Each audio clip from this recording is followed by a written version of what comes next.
Hey guys, welcome back to the channel. This is a story about what if Orochimaru is Naruto's godfather. Before I start, please support for more amazing content, and do consider subscribing to my channel and share this video with your friends. This is written by random fan 140497 and link in description and support writer. Let's start the video. Naruto. Normal speech. What is he doing? Thought Kage Bunshin no Jutsu. Techniques kill, kill, kill. Demons. You're wrong, that's not what makes a shinobi. You never did get it. A real ninja is one who endures no matter what gets thrown at him. Let me explain something to you. There is only one thing that matters if you are a shinobi, and it isn't the number of techniques you possess. All you do need is the guts to never give up. Jiraiya knew, as soon as he felt his student's chakra signature disappear, exactly what he had done. That fool! Jiraiya just knew that his foolish student had used the Shiki Fujin to seal away the Kyuubi no Kitsune. As tears started to fall from his face, the Toad Sage increased his speed as he traveled to the side of the ceiling. All too soon, Jiraiya was confronted by his worst fears. There, lying in a puddle of their own cooling blood, lay Namikaze Minato and his wife, Uzumaki Kushina. Both had large holes in the center of their bodies, proving once and for all that they were dead, and that there was nothing the Toad Sage or his teammate, the legendary healer Tsunade, could do about it. Suddenly a cry broke the silence that had suddenly enveloped the night, and the lone Sannin turned to see a little boy child laying in the center of an advanced ceiling setup. The newborn child had small tufts of blonde hair, reminiscent of his student's own spiky blonde hair, 3 small whisker-like marks on each cheek, a mark of being born to a Jinchuriki, and on his stomach, still pulsing with the remnant chakra from the ceiling, was the Shiki Fujin. Picking the boy up, Jiraiya did his best to soothe the mourning child, even as his own tears fell down his cheeks like waterfalls. There, little Naruto. Jiraiya's here. It's okay, everything's gonna be fine. Even as he said this, he knew that it truly wouldn't be, not for a long time. Not long after this, 3A and B arrived, escorting the previous Hokage. The retired third Hokage looked at the carnage and at Jiraiya and the small child in his arms. Knowing what the old man wanted, but was too ashamed to ask, Jiraiya began to speak. While I wasn't here at the time, I can easily guess what happened. After teleporting the Kyuubi, Minato must have used the Shiki Fujin to seal it into the child. Looking at the position of the bodies and the damage taken, I can assume that the Kyuubi attempted to kill the child before it could be sealed away and that they managed to stop it before it could do so. To his credit, Jiraiya was able to speak even through his pain. As Jiraiya spoke, the older shinobi visibly hunched from the news, knowing that Jiraiya had just lost someone who was the equivalent to a son. Soon enough though, Jiraiya finished his report. Sighing, the Sandaime Hokage spoke. Thank you, Jiraiya. I am truly sorry for your loss. At this point the aged shinobi looked at his former student, trying to show just how much he felt. Placing his hands on his shoulders, the man continued. Come, the council will need to be informed of these events, and I'll need your help in controlling them. With an almost emotionless voice the sage replied. Hi sensei. It was an hour later that the village council gathered together.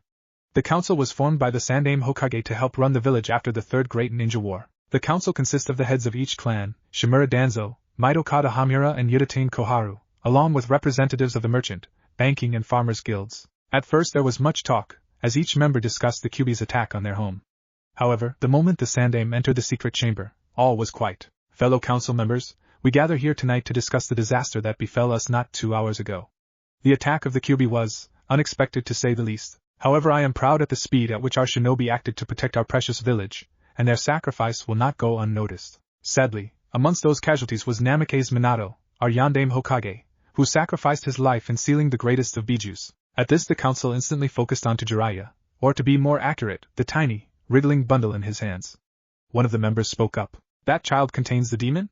We should kill it before it grows strong enough to finish its job. At this, the rest of the room broke out into shouting, with some calling for the child's death and others calling for him to be seen as a hero. Sadly this was only the older Hokage and Jiraiya. Shimura Danzo spoke up, quieting the more loud members. Hiruzen, I believe the best course of action would be to train the child, to get control of the beast. Allow me to take him. Danzo, you would turn him into little more than a weapon, one which you would solely wield. I will not allow it. And who are you to make such a decision? That is for the Hokage to decide, and as you mentioned, he is dead. At this Jiraiya glared heatedly at the old warhawk. However, before he could speak, Hiruzen replied. As the Yondaime did not have a successor, I as his predecessor shall retake the role of Hokage, until such a time as I see fit to once again hand down the role to the next generation. Does anyone here disagree? The only hand that was raised was that of Danzo, and so it came to be that Sarutobi Hiruzen once again took on the role of Hokage. After discussing what courses of action should be taken to repair the village and prevent any leakages of the disaster until such a time as they could defend themselves once again, the council was dismissed. Once all of the members had left, Jiraiya moved towards Hiruzen. Sensei, what are you gonna do with Naruto? I promised Minato that I would protect him, and I plan on keeping my word. Sighing, the returned Hokage spoke to him. I believe the best course of action would be to put the child in the Konoha orphanage under Kushina's clan name. As he doesn't have the classic red hair, most will just assume he was named in recognition of our fallen allies. I know you would want him recognized as Minato's son, but he just had too many enemies that would attempt to kill the child. Why not let me take him then? I have a responsibility to him, sensei, and I could train him. I hate to admit it, but Danzo had a point. Naruto needs to be trained. Once again Hiruzen sighed. You know as well as I do that you are needed more outside of the village with your network, and besides, you have just as many enemies as Minato. Naruto can also still be trained in the academy. Jiraiya had to admit that the Hokage had a point, however that still didn't mean he had to like it. Sighing, Jiraiya turned towards his sensei. I'll think about it, sensei, but if anything happens to him, then I'll take him with me, damn the consequences. With that he turned and jumped onto the nearest roof and disappeared into the night, leaving the old man to his thoughts. Don't worry, Jiraiya, I believe in this village's will of fire. Within 2 days, news about Naruto's Jinchuriki status was common knowledge. While most shinobi knew the difference between the demon and its container, many of the younger shinobi who had lost loved ones, and almost all of the civilians saw him only as the demon that he carried.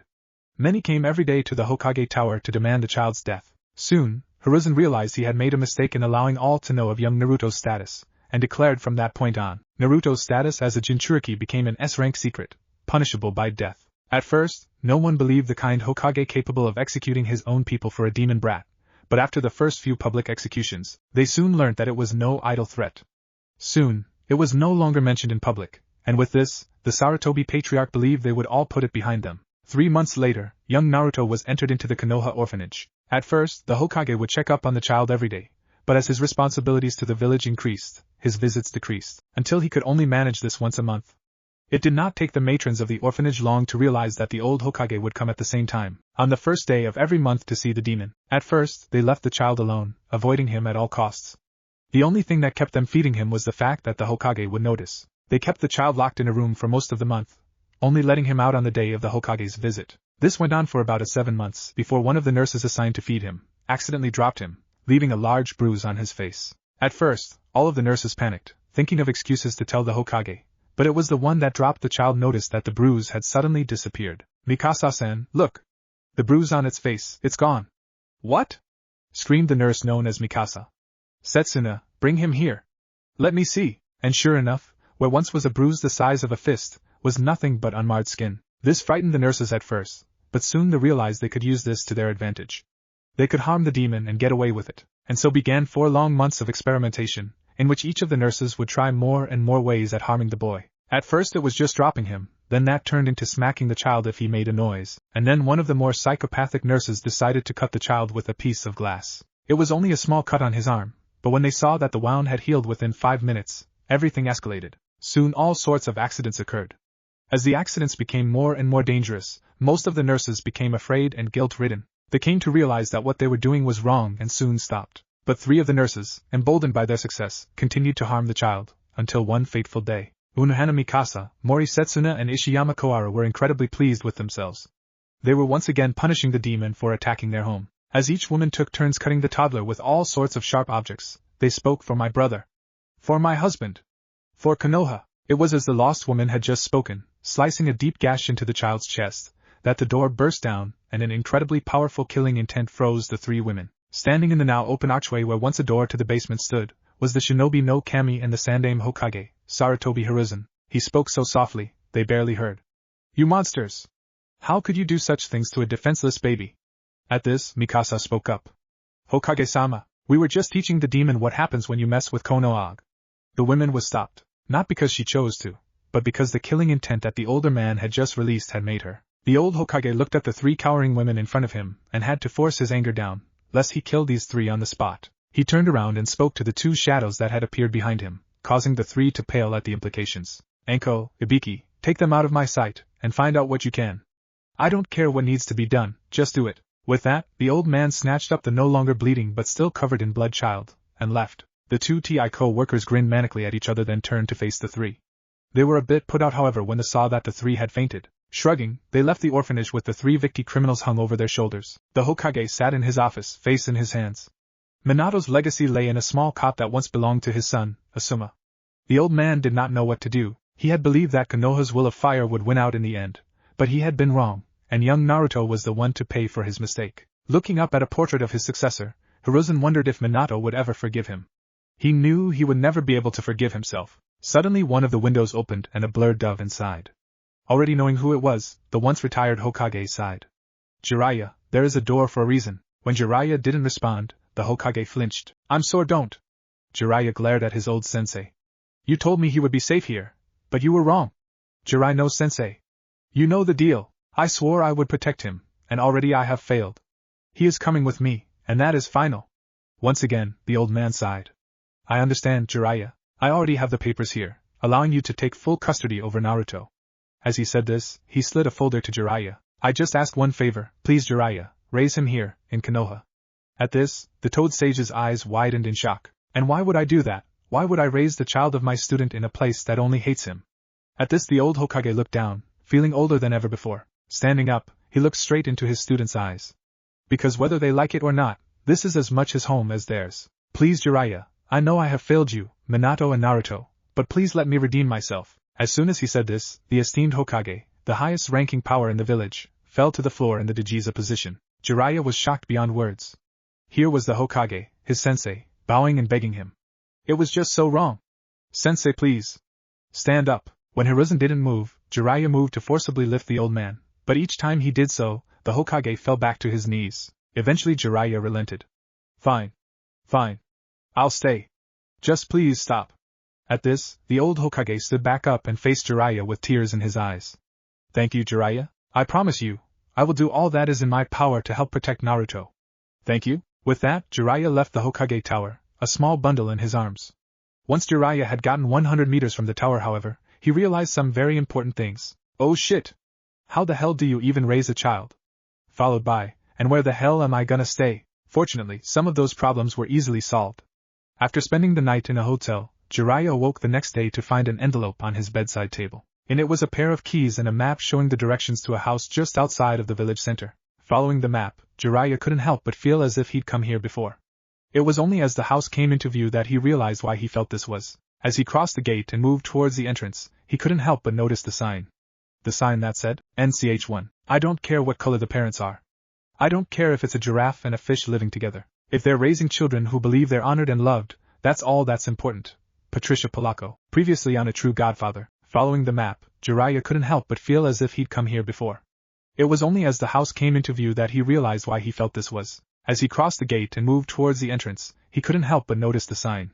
The sign that said, Naruto, age 7 months. Jiraiya stopped just after the gate, a small bundle of cloth in his arms, a bundle that every few seconds would wiggle around, promising a future of a very active child. Smiling down at the boy, Jiraiya moved the blankets that had fallen down around his head, revealing the slightly spiky blonde hair and 3 small whisker-like birthmarks. After fishing out a small bottle of formula provided by the Hokage, and feeding the child, Jiraiya looked back up to the house. I thought this place had been destroyed during the attack. Guess Sensei must have lied to prevent looters or something. Looking around, Jiraiya recalled quite a few fond memories. Once again he looked at the sign at the front gate. Namikaze residence, Well, Minato did always want to raise you here, so I guess it's only right. The estate was relatively small, compared to some clan grounds, but Jiraiya felt that as a house for a family of shinobi, it was perfect. Especially considering the fact that Kushina would have wanted more children. The actual house was a double-story style house, with 5 bedrooms, 2 on the ground floor and 3 upstairs. 2 bathrooms, 1 on each floor, a large kitchen on the ground floor. Next to the kitchen was a rather large dining room. There was also a large rec room upstairs. Outside was a beautiful garden out front, and in the back, the perfect ninja training grounds. The training grounds were surrounded by forest.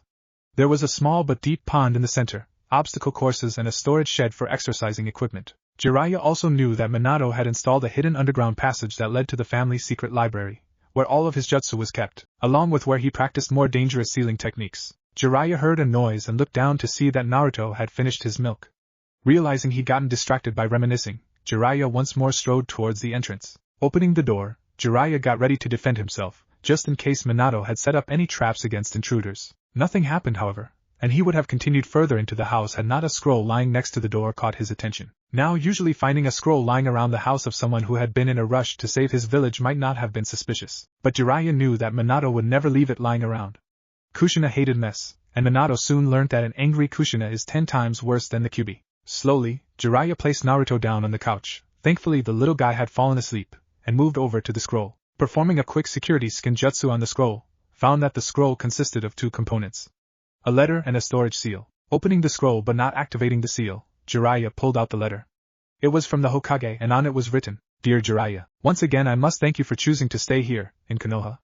I know that it was a decision you did not enjoy making, however you shall not regret it. I know that as my spy master, you did not have any home here in Konoha, nor any possession. I have taken the liberty of providing some for you. As you can already surmise, the Namikaze estate was not destroyed in the attack, but rather kept hidden by an advanced seal Minato told me about, with the keys you received as the actual key to the seal. Any who possess that key might find the house, others will be averted by the seal. This house belongs specifically to Naruto, along with a small fortune, left to him by his parents. In the scroll you shall find some clothing for both you and Naruto, some common groceries and your old headband that you left with me when you went on your hermitage. I trust that you would want it back. However, if you still wish to wear the headband from Mount Mayaboku, then I shall inform the Jonin commander of your case. I know that this is not much, but the house should still have all of Minato and Kushina's things. I know that it may be hard for you, but I believe that leaving their possessions to you and Naruto is what they would have wanted. Once again, thank you, Jiraiya, Sarutobi Hiruzen Sandame Hokage." After reading the message, Jiraiya quietly put the letter aside and unsealed the scroll. Placing the clothes on the floor for the moment, Jiraiya took the groceries to the kitchen, and, upon opening the fridge, thanked all the great gods that his sensei had men empty the fridge. After putting all of the groceries away, he turned to do what he had been dreading since walking up to the door. Going through Minato and Kushina's possessions, Jiraiya slowly moved upstairs, heading for the master bedroom. Knowing from his last time here, only 2 bedrooms were furbished: Minato and Kushina's room, and Naruto's room. As he entered the master bedroom, tears poured out from his eyes. While the ninjas sent here to clean up did an excellent job, they only cleaned in areas that had perishables, namely the kitchen. So when Jiraiya entered their room, it looked as if they had just left to the hidden cave for Naruto's birth. Their bed was still unmade, clothing strewn on the ground and books on the bedside drawers. Quickly wiping the tears away, Jiraiya began the long, arduous task of cleaning the room. Knowing that he would never be able to sleep inside the room, he folded up the sheets and placed them in the cupboard. When he finished cleaning their room, he moved to Naruto's room. Looking around, Jiraiya noticed that most of the room was fine, if a bit dusty. With a call of Kage Bunshin no Jutsu, Jiraiya summoned forth 4 clones, who instantly began cleaning out the dust. As soon as the clones finished cleaning, they disappeared in 4 clouds of smoke that soon blew out of the open window. Going back downstairs, Jiraiya went back to the couch where he had placed Naruto. Picking up the little bundle, Jiraiya prepared to go back upstairs, when he realized something dreadful. The bundle was too light. Ripping apart the bundle, he frantically searched for the small child, as all sorts of horrid things went through his mind. Did he crawl off and get lost? Did Jiraiya leave the tower with a fake? Did someone follow him and take the boy to kill him? As his thoughts became more and more worrisome, the writer of Ichiraku Paradise heard a noise coming from the kitchen. Upon further investigation, Jiraiya noticed that young Naruto somehow had managed to crawl towards the fridge and was staring at it with large, blue eyes. Thanking all the gods that the child was fine and cursing that he'd got all worried for nothing. The way his thoughts were going actually made him laugh though, reminding him of that strange Kumo Academy student he'd met once while researching the hot springs. That always escalated little things until they grew to be overwhelming. Somewhere in Kumo, one newly minted genin sneezed, and thus began an escalating list of deadly viruses he could have caught, until his teammates slapped the back of his head. Picking up the errant child and opening the fridge, Jiraiya took out a milk bottle and with a small katan jutsu, warmed the bottle up. As soon as Naruto had the bottle, Jiraiya watched in horror as the milk disappeared down his throat, and soon the bottle was empty, followed by a massive belch and the giggling of a small child. Jiraiya just knew that this was a sign of things to come. Naruto, age 11 months. 4 months later, Jiraiya had finally fallen into a routine. Wake up, feed Naruto, have breakfast, feed Naruto, go for a walk, feed Naruto, play with Naruto, feed Naruto, put Naruto to sleep, feed Naruto, have lunch, feed Naruto, go to the Hokage Tower, feed Naruto, go home, feed Naruto, have dinner, feed Naruto, go to sleep. Every now and then, Naruto would need his diaper changed, and during odd hours of the night would wake up crying for food. At first, Jiraiya worried that Naruto was being fed too often, but after doing some of his own research, non-eki, and discovered that while the rate and amount was unusual, not feeding him would probably worse. He never seemed to pick up weight at an unusual rate, and so he put Naruto's unusual eating amounts on his Jinchuriki status and the Uzumaki metabolism. He could still clearly remember the amount of food Kushina could put away. Jiraiya had just come back from the store with 5 bags full of baby food. Naruto was playing with a little fox plushie that Jiraiya found in a store in a small village outside of Konoha. Thinking that it would be funny and ironic, he bought the damn thing. As soon as Naruto set eyes on the plushie, his eye widened and before Jiraiya could realize, the little tyke was in front of him. Having crawled all the way so quickly, Jiraiya almost thought that the Hiraishin was genetic. Quickly giving the boy the toy, Jiraiya watched as Naruto almost imprinted himself to it, and ever since then, the boy and his plushie were inseparable. Jiraiya had just placed the bags on the desk when it happened. A soft, unsure voice could just be heard, and for a moment, Jiraiya thought that he was imagining things. But upon turning around, Jiraiya was met with the sight of little Naruto, arms outstretched, begging to be picked up. Suddenly his mouth opened and, as if by magic, he spoke. Tozen! Tozen! Immediately, Jiraiya had tears come to his eyes. He couldn't tell if they were caused by the feeling of being a dad, or by the knowledge that Minato would never get to experience it. It was probably a little of both. Bending down, Jiraiya picked up the little guy and swung him around, smiling joyously as Naruto laughed. This day would forever be imprinted in Jiraiya's memory as one of his happiest. Naruto, aged 14 months. It was 3 months later that Jiraiya regretted ever letting the little monster open his mouth. He just wouldn't shut up. Don't get the guy wrong. He was extremely proud and even happier that the child could now speak semi-intelligible sentence. It was just that no matter what Jiraiya did, unless the kid was eating, he just never shut up. He would blabber on consistently about this and that, causing many a headache for the Toad Sage. Jiraiya had also found the one substance in the whole of the elemental nations that Naruto could eat more of than milk. Jiraiya had taken Naruto out to town as a reward for his first word. When he'd walked past the small stall, a delicious smell wafting through the air, with the stall as its source.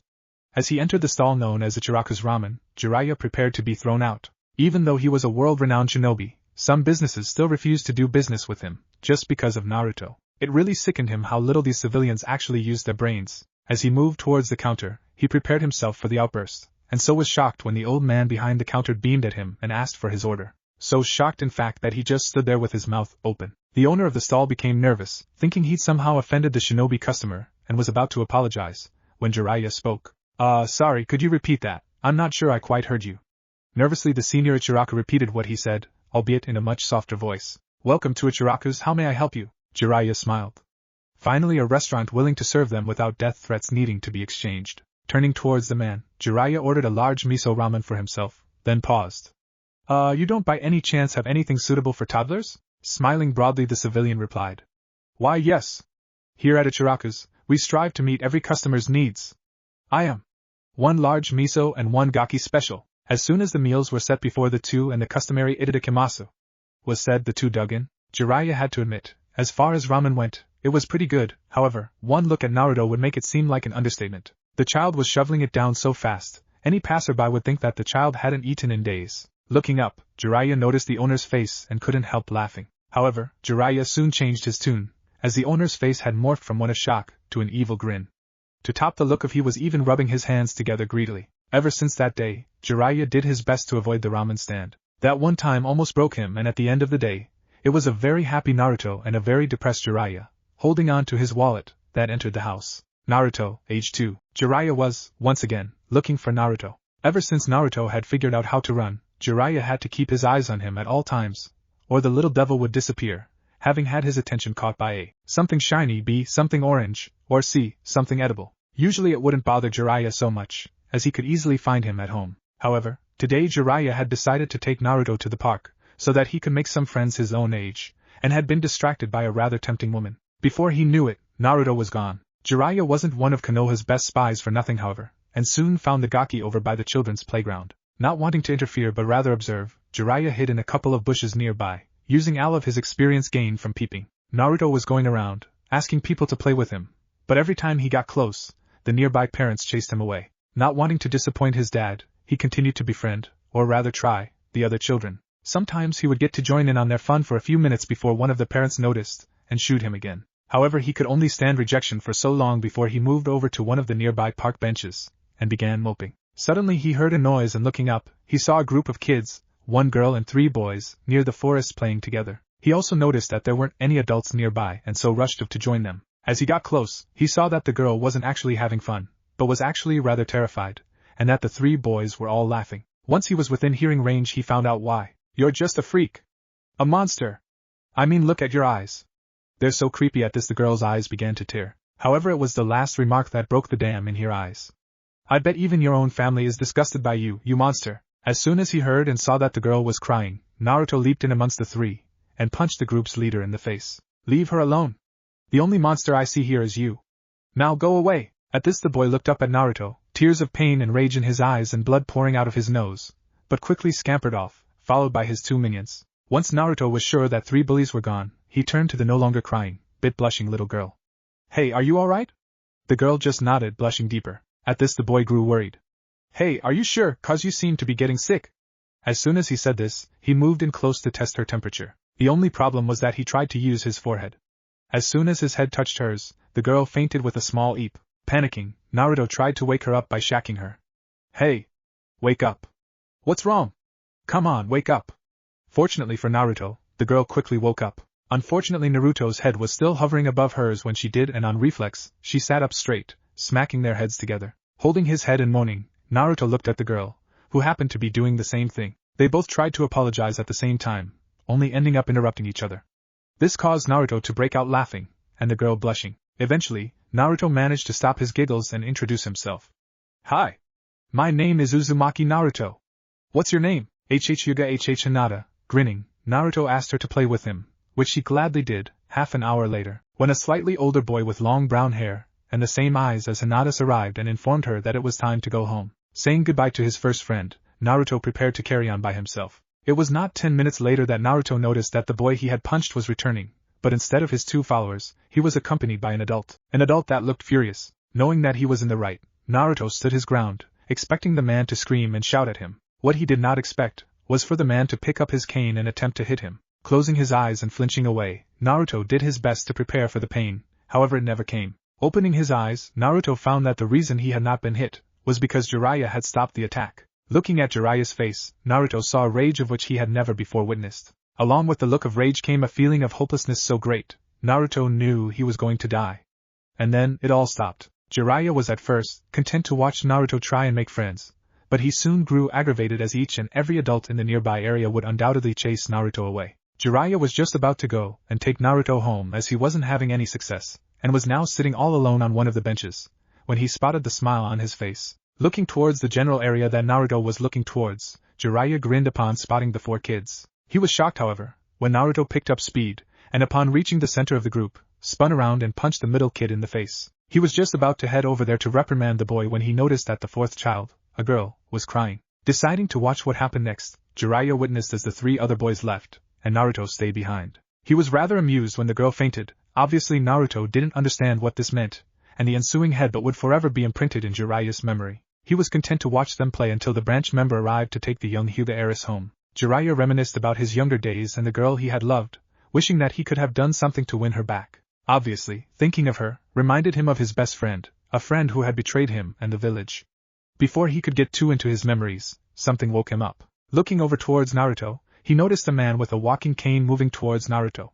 Next to him was the boy that Naruto had punched. Realizing that the parent would be upset, Jiraiya moved forward to straighten things out, when he noticed the man lifting up his cane. Before he could actually think, Jiraiya sped up until he was right in front of the man. Catching the cane as it descended, Jiraiya snapped it between his fingers like a toothpick, glaring at the man while releasing a small amount of Ki.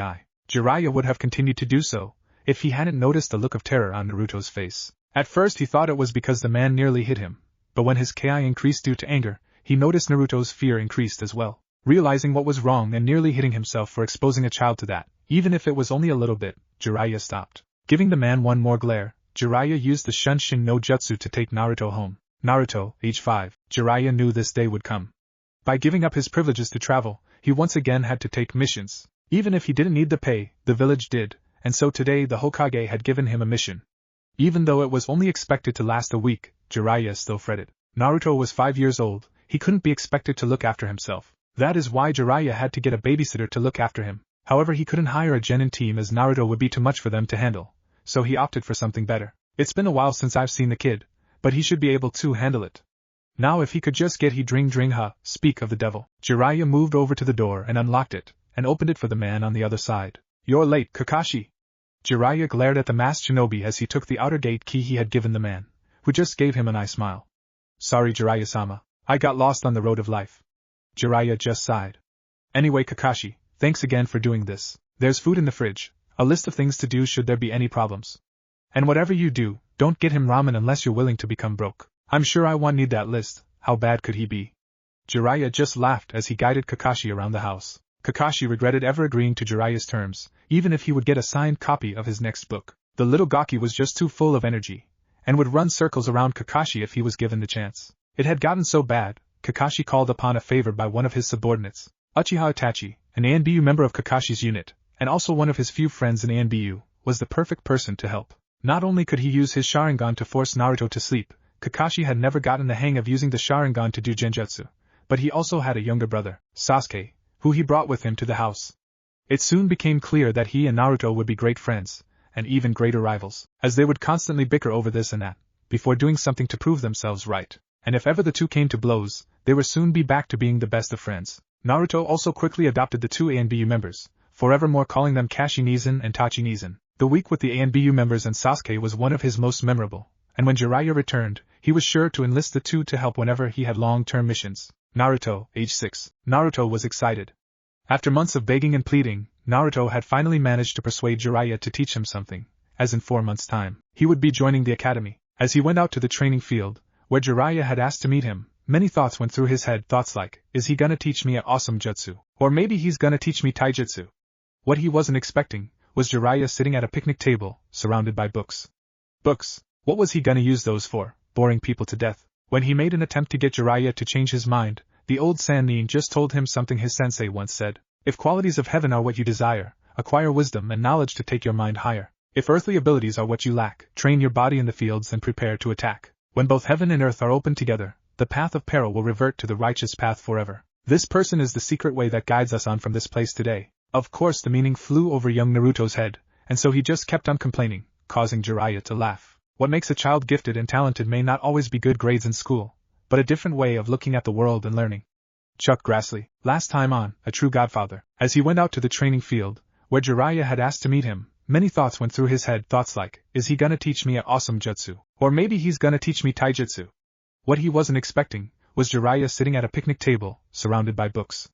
Books? What was he gonna use those for? Boring people to death. When he made an attempt to get Jiraiya to change his mind, the old Sannin just told him something his sensei once said. If qualities of heaven are what you desire, acquire wisdom and knowledge to take your mind higher. If earthly abilities are what you lack, train your body in the fields and prepare to attack. When both heaven and earth are open together, the path of peril will revert to the righteous path forever. This person is the secret way that guides us on from this place today. Of course the meaning flew over young Naruto's head, and so he just kept on complaining, causing Jiraiya to laugh. Naruto, age 7. The sun rose over the land, illuminating all in its wondrous presence. As the first rays hit the rooftops of the Hidden Leaf Village's buildings, shadows appeared and disappeared, as the shinobi who once were hidden by the night were revealed, only to disappear again, as they continued their patrols. All throughout the village, amongst all the clans and many amongst the village's civilian households, children awoke and scrambled for their things, excited for this day, their first day at the Konoha Shinobi Academy. All but one. At the Namikaze residence, on the top floor, snoring could be heard, and rather loudly too. Zzzzzzzzmimimimimi, zzzzzzzzmimimimimi. Lying in the bed was a cocoon, from which the sound originated, and lying on the floor, broken beyond repair, was an alarm clock. Suddenly heavy footsteps could be heard, marching towards the door. With a loud bang, the door flew open, revealing a rather untidy and sleep-deprived Jiraiya. Still the cocoon slumbered, the noise never fading. Grumbling to himself, Jiraiya stomped towards the bed, grabbed the underside of the frame, and lifted. With a massive heave and a shout of "Wake up!" Jiraiya toppled the bed. As the cocoon hit the floor, the creature inside of it yelped, then started to move around inside. Like a butterfly emerging from its pupae stage, first blonde hair, then a face with blue eyes emerged. Once his body had fully escaped the confines of the blanket, Naruto scowled at his adoptive father. Hey! What was that for? You're late, Jiraiya deadpanned. Naruto paused in his reply rant, looked about, then widened his eyes. He immediately started running about the room, looking for his stuff. Jiraiya just rolled his eyes. With a yawn, he turned around and proceeded to leave the room. As he reached the door, Jiraiya stopped, turned around and grabbed the blonde blur by the back of his shirt. Baka, don't you remember? You left it all in the kitchen last night. Still holding the little blonde, Jiraiya went downstairs and entered the kitchen, pointing out the small bag and holster lying on top of the kitchen table. Scratching his head, Naruto just laughed until Jiraiya let him go. Hee, guess I forgot. Thanks, Tozen. With that the boy shot out of the house, sprinting as fast as his legs could carry him. Jiraiya just sighed, thinking about the past 4 months as he stood at the door, watching the boy race towards the academy. While Naruto was still too young to learn any ninjutsu or do any extreme exercises, Jiraiya had taught the boy the basic frog katos, as well as giving him some light training exercises meant to prepare the body for later exercises in life.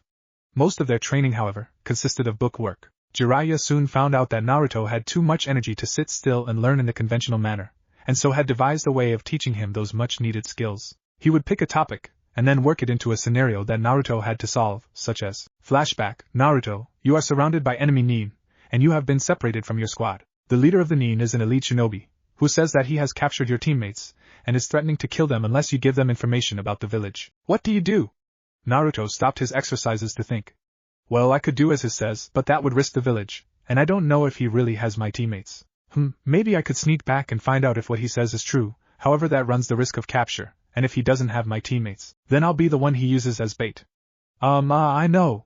I'll create some bunshin and have them disguise themselves as my teammates, and me and distract him. If he has my teammates, he'll be surprised and will look to see if they are still where he left them. Then I'll know where they are and I can think of a plan to get them free. If he's not surprised, then I'll run back to the place where the leader told us to regroup in case of separations. Flashback end. Another thing that Jiraiya learned about Naruto is that he had the uncanny ability to make up great plans on the fly. However, this only happened when Naruto was sparring or exercising. If he was not active in some way, his plans were mediocre at best. However, Jiraiya didn't mind, as he knew from personal experience, pre-made plans hardly ever lasted after contact with the enemy. You just couldn't predict what was going to happen when and who was going to do what. With his ability to make up plans in an instant, he would be a great asset towards his team. Not only that, Jiraiya had sensed just how large his reserves were at this age, rivaling most Jonin and even some Kage, and knew the boy would be a powerhouse and a half. Just as he turned back into the house, an ANBU appeared in front of the house, and informed him that the Hokage had summoned him for an emergency. As he left the house, Jiraiya wondered what the old man could need him for, and what the emergency was. Naruto kept running, moving between bodies as he raced towards the academy. Suddenly he tripped, but managed to right himself before he fell. However, the momentary distraction caused by the trip interrupted his smooth movements through the crowd, and as he looked up, he saw a street vendor in front of him. Unable to do anything, Naruto collided with the trolley, sending cabbages flying everywhere. Quickly getting back to his feet and, with a quick gomen, Naruto continued on his way, ignoring the cry of "my cabbages." As the strange vendor bemoaned his fate of always having his cart destroyed and his precious cabbages ruined, Naruto finally arrived at the entrance to the academy. Speeding into the main lobby, Naruto asked the lady at the front desk the directions to the first year's class. Looking up from her Sudoku puzzle, the lady sighed and shook her head at yet another latecomer, and pointed down the hall. Down the hall, up the stairs and first door on your left, can't miss it. With a quick thank you, Naruto left, leaving the old lady to her puzzle. As soon as he reached his destination, Naruto heard noises behind the door. Realizing he was really late, he reached for the door handle, before pausing, taking a breath and knocking. The voice on the other side paused for a second, before moving towards the door. As the door opened, Naruto looked up to a young man with brown hair done in a ponytail, with a large scar across his nose. "Yes? How can I help you?" asked the man, smiling. Naruto just smiled, scratched the back of his head and replied. Hi, is this the first year class? The smile faded slightly as the man replied in the positive.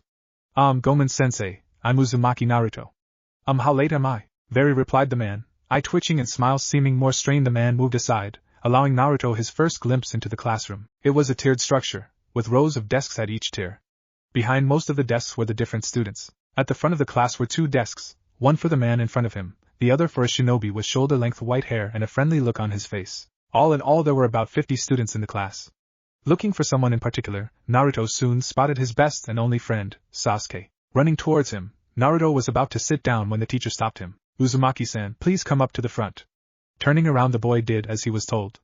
As soon as he was by the teacher's desk, the teacher continued, "Now please introduce yourself." Hi. My name is Uzumaki Naruto. Pleased to meet ya."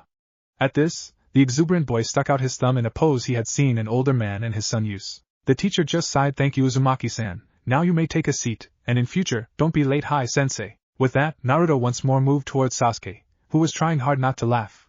Naruto just scowled. "Now, as I just said, my name is Yumino Irika, but you shall call me Irika-sensei, and this is my friend, Mizuki-sensei. From this moment on, until your graduation, we shall be your instructors, teaching you everything that will be required of you as ninja of the village hidden in the leaves. As ninja, you will be expected to know certain things, as well as perform certain things. Before we begin, I would like to point out that if at any time in your training, you decide that you are not cut out to be ninja, you may leave and join the local school." At this, most of the kids looked confused, before Irika continued.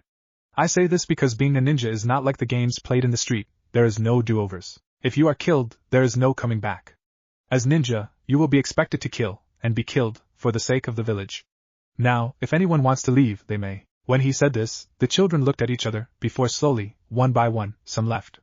Once the last to leave was gone, Naruto counted the numbers again. There were now 38 kids left in the class, 12 had left. Scratching out the names of those that had left, Irika continued the lesson. "Okay, I'm now going to explain how this school you/year, and the ones to follow, shall work. On the first and last day of every year, we shall test your abilities in taijutsu, your abilities with weapons, your intellect or how smart you are in your final year, your level of ninjutsu. Stepping out from behind their desks, the two teachers looked towards the students. Mizuki spoke. Please follow Ichiraku and I to the courtyard. As the teachers left the building, students in tow, Naruto took the time to talk with Sasuke. Why were you so late? I know you were excited for today, queried Sasuke. I must have broke my alarm, so I slept in. Tozen had to wake me. Naruto replied bashfully. At this, Sasuke snickered. Naruto just looked away, blushing. Naruto was about to ask him something when they reached the courtyard. Mizuki moved off towards the target range while Ichiraku stood by a square marked in the dirt. Okay, the first test of the day, taijutsu. Now I don't expect any of you to be any good, so don't be angry if you lose. This test is more to find out what needs to be worked on and what you are good at. Now, when I call out your names, please step into the square. Once inside the square, you are both to form the seal of confrontation, like this. Ichiraku formed the seal by forming a fist, with his middle and index fingers stuck out, side by side. When I tell you, you may begin the spar. I will judge the victor, so when I say stop, you stop. After the fight, you are to for the seal of reconciliation. At this, Ichiraku showed them how it was done, by interlocking your seal of confrontation with that of the opponents. This shows that you both acknowledge each other as comrades. Now, would Aburame Shino and Akimichi Choji please step into the ring? A boy wearing an overcoat that covered his entire body and dark glass stepped forward on one side, while a rather large boy with swirls on his cheeks and a packet of chips in his hand stepped into the other side. Forming the seals, the two began the spar. Naruto watched the spars interestedly, seeing how each student fought and at what level. Most of the spars were just plain old brawls, but the spars that included a member of a clan were more precise, as each clan child had been taught the basics of their clan's taijutsu style. Some of the civilians put up a good fight, with one or two showing prior taijutsu training. One name caught his attention, however, that of a girl with short, high-cut blue hair and pale eyes with just a hint of lavender in them. Naruto was sure he recognized her, but for the life of him, couldn't remember. As he racked his brain for information on one named Hinata, the spar ended with the blue-haired girl's victory. Unfortunately, Naruto didn't get any more time to ponder how he knew the girl, as his name was called, along with that of Sasuke's. All thoughts of blue-haired girls left his mind as he entered the square. Forming the correct seal, Naruto smirked at Sasuke, who smirked back. At the call of Hajime, the two boys shot forward, each attempting to get in the first strike. Sasuke was slightly faster, and moved in to deliver a straight jab at Naruto's face. Shifting his body as Jiraiya taught him, Naruto dodged the blow and aimed one of his own for Sasuke's ribs. Using his elbow, Sasuke knocked the fist off course and raised his leg to kick Naruto's stomach. Sasuke smiled as the blow landed, until he realized that instead of Naruto's stomach, his leg was connected to Naruto's arms. Twisting, Naruto threw Sasuke to the side. Regaining his balance, Sasuke was just in time to block one of Naruto's kicks. Before Naruto could react, Sasuke jabbed him in the ribs. Trying to take advantage of Naruto's lowered guard, Sasuke performed a high kick, intending to end the fight. However, Naruto recovered faster than expected, and ducked under the blow, while simultaneously kicking Sasuke's remaining leg out from under him. Sasuke rolled along the ground, avoiding a fist, before standing back up. Once more the two stood opposite each other, except on opposite sides this time. The two were about to continue before Ichiraku interrupted Yame. At this, both students relaxed, faced each other, and held out the seals. Intertwining their hands, they formed the seal of conciliation. Impressive, you two. Your technique is way above this level, probably around 4th year. However, that does not mean that it was perfect, and I expect each spar to be an improvement on the next. Am I understood? Hi, sensei. They replied at the same time. Now all of you, head towards Mizuki, who will oversee your weapons technique. As with the spars, it is just a test of your level, so that we may better understand how we can help you to improve. As the group moved towards the target area, Sasuke moved next to Naruto. Nice spar, thanks, Yuta, Naruto replied. Sasuke smirked. I would have won, you know. Naruto just rolled his eyes and replied, sure you would, laughing. The two continued to bicker, until Mizuki called out their names for the test. Now, as I told those before you, this is not a competition. Just try your best. Good luck with that. He moved aside. Please stand on the white line, and use the 5 shuriken and kunai provided to hit your target. Begin with the shuriken, and move on to the kunai at my command. While today they will not be used, the scoring for future tests is as follows. Non-vital areas count 1 point. They are scratches, hitting the hand, arm, foot or leg. Hitting the stomach or chest will award you 3 points, and the heads and heart, 5. Missing a target will cost you 2 points per miss. Now at my signal, begin. Hajime. As soon as the words left Mizuki's mouth, the two began. Naruto managed to get 2 shuriken into the chest, 1 into the dummy's left arm, 1 scratched its side and 1 narrowly missing. Smirking, he turned to Sasuke. However, he soon turned back, grumbling at Sasuke, who had gotten 3 in the chest, 1 of which was in the heart zone, 1 in the head, and 1 on the dummy's lower right calf. Now kunai, called Mizuki. As Naruto tossed the blades at the dummy, he continued to grumble about show-off Uchiha's, which just caused Sasuke to laugh. At the end of the toss, Naruto had 2 kunai in the dummy's head, one in its chest, one in its right shoulder, and the throw that caused all the men gathered terrible pain, including himself, one in the dummy's groin. Sasuke had gotten 3 in the head, 1 in the heart, and 1 miss, due to Naruto's groin shot. Congratulations to the both of you. Uchiha-san, excellent throws, however you still need some work. Uzumaki-san, well done to you as well, however, in the future, please avoid that specific area while here, as you may have noticed the reactions of those around you. Naruto couldn't help the blush that came up. At this point, Ichiraku spoke up. Alright class, it is now time for the written test. As with the previous 2 tests, we are not looking for marks, but rather what you know and don't know. If you get a question that you don't understand, you may ask us for some help. If however you still do not know the answer, you may skip the question. Please make your way back to class. As the children re-entered the classroom and sat at their desks, Mizuki began handing out test papers. Please write your name on the page in the marked box, and when I say so, begin. Do not cheat, as that will only harm you, as this test is meant to find out what you know and do not know. At the end of the test, we shall collect your papers and then you may go out for recess. As Ichiraku finished explaining, Mizuki finished handing out the papers. As soon as he was done, Ichiraku gave the command to begin. Naruto finally put down his pen and looked at the test in front of him. Many were left unanswered, and those that were messy scratches on the paper, barely eligible. He would have done better. The questions asked for clear answers, something he could never truly give. Fortunately, he noticed that he was not the last to be finished, as 1 or 2 other students were still busy scratching on to their papers. As soon as the final pen was down, Mizuki stood up and proceeded in the collecting of the papers. Once he was finished, Ichiraku let them out, telling them to be back in about half an hour. As Naruto left the building, following Sasuke, he felt a tingle down his back, as if someone or something was watching him. However, turning around he saw no one. Scratching his head, he continued moving with the rest of the class, talking with Sasuke about the test. Outside, the weather was warm, with a slight breeze in the air. Finding an unoccupied bench, Naruto sat down with Sasuke and together the two ate their lunch. As they ate, they discussed the day, and what it all meant. I think, spoke Sasuke, that with our performance today, and if we keep it up, we will be the top students. Maybe, answered Naruto, but I'm not sure. Yeah, we did great on the taijutsu and kenjutsu courses, but when it comes to written tests, I know I suck, while you're actually pretty good at it. Then I'll just take the top spot, and you can be dead last, teased Sasuke. Naruto growled at Sasuke, but he just continued, packing his lunch at the same time. You know what, I think from now on, I'm gonna call you Dobe. Yeah, Naruto Dobe. At once the two shot up out of their seats, and Naruto began chasing Sasuke around the ground screaming, Sasuke team. Ha, catch me if you can, Dobe. When Ichiraku left the building to call the children back inside, he was met with the sight of a blonde blur chasing after an even faster blue blur. He heard some noises coming from the two blurs, and gathering from that their identities, he called for the two to stop. Unfortunately, the two friends were moving too fast and yelling too loudly for them to hear, forming a special set of hand seals taught to him by his sensei as a genin. Ichiraku added chakra, enlarging his head comically and screamed Naruto. Sasuke! Instantly the two stopped. This caused the two idiots to crash into Ichiraku, who had stepped rather foolishly into their path. Groaning, the two rivals stood up and looked down, paling, at Ichiraku-sensei, who just glared at them. Getting up, Ichiraku pointed to the doorway, in which the rest of the class had scrambled to, when Ichiraku used his big head jutsu. A nervous laughter came from Naruto as he scratched his head, then began moving towards the door. The class was quiet when they entered, a drastic change from the beginning of the day. At his desk sat Mizuki, wondering what was going on, when Ichiraku entered behind the two boys. Ichiraku sat down, took a calming breath, and began to speak, telling them that from then onwards, the academy would truly begin, and that they were free to go. Not you two, he pointed at Naruto and Sasuke. You two have detention. And I know just what to give you. Smiling evilly, Ichiraku led them down a passage and into a room filled from top to bottom with dusty chalkboard erasers. You two are going to stay in here until every single one of those dusters is clean, do you hear me? Hi sensei, they replied gloomily. Good, now over there is a window with a balcony, you are to clean the dusters out there. Understood? Once again the two replied with a hi sensei. Satisfied, Ichiraku left the two to it. As the boys looked around the room, Naruto smirked.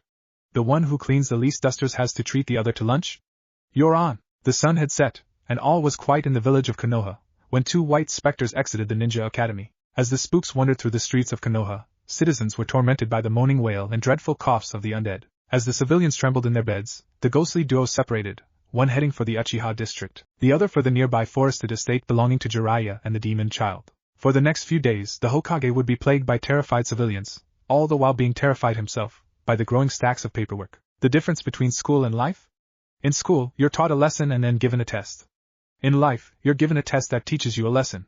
Tom Bodette. Last time on A True Godfather, the sun had set, and all was quiet in the village of Konoha, when two white specters exited the ninja academy. As the spooks wandered through the streets of Konoha, citizens were tormented by the moaning wail and dreadful coughs of the undead. As the civilians trembled in their beds, the ghostly duo separated, one heading for the Uchiha district, the other for the nearby forested estate belonging to Jiraiya and the demon child. For the next few days, the Hokage would be plagued by terrified civilians, all the while being terrified himself by the growing stacks of paperwork. Naruto, age 7. As Naruto's first day progressed, Jiraiya of the Densetsu no Sannin arrived at the Hokage tower. Jumping through the window into the old man's office, Jiraiya was surprised to see 4 other faces, excluding the old Hokages. Danzo, Hamura, Koharu and Itachi were all seated around a table that had recently been added to the office, with the Hokage's desk pushed to one side. All 5 of the people in the room had varying levels of concern on their faces, with Itachi's being the worst. "Ah, Jiraiya, thanks for coming on such short notice." There was a visible nod of tiredness in the Hokage's voice.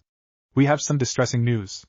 Please take a seat." At this, Hiruzen pointed to an open seat. As soon as he was seated, the old Sarutobi continued. "Itachi, please tell them what you just told me."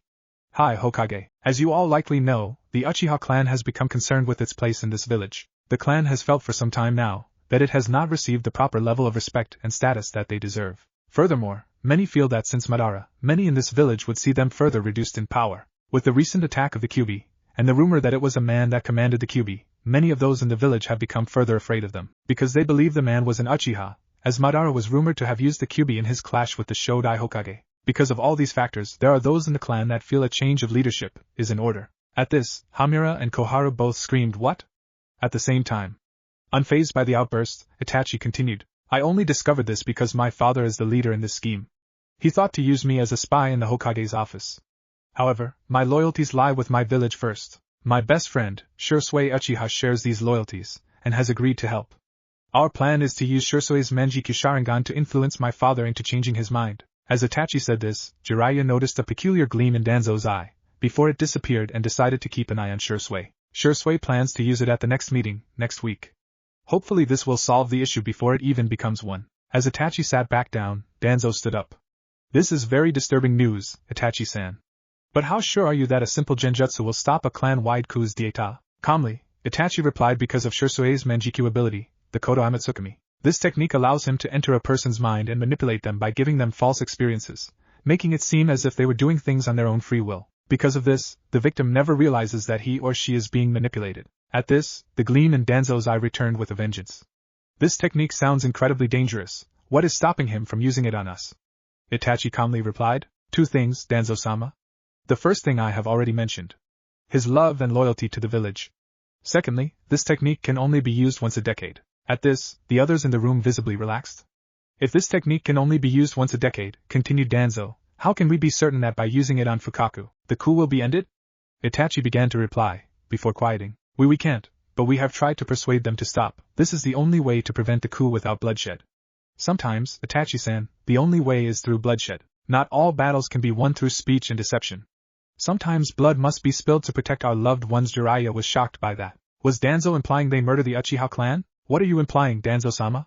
That the Uchiha clan must be killed?" Itachi was cool and collected. The only thing betraying his true feelings was a pair of blazing red Sharingan eyes. "I am saying that we need a plan B in the event that Shisui fails. We cannot allow a civil war to occur. We are still recovering from the Kyuubi's attack, not to mention the Third Great Shinobi War. If the Uchihas rebel, no matter who wins, we all will suffer, as the other villages will see an opportunity to crush us. We cannot allow this to happen. Better to lose one clan than to have all of us killed. Surely there must be other, peaceful ways of handling this. Must we really resort to violence?" spoke up Hiruzen. At this, Itachi looked down. "Unfortunately, Shisui's plan was our last option to solve this peacefully. If it fails, then I don't think there will be any other choice than violence." "Wait a moment."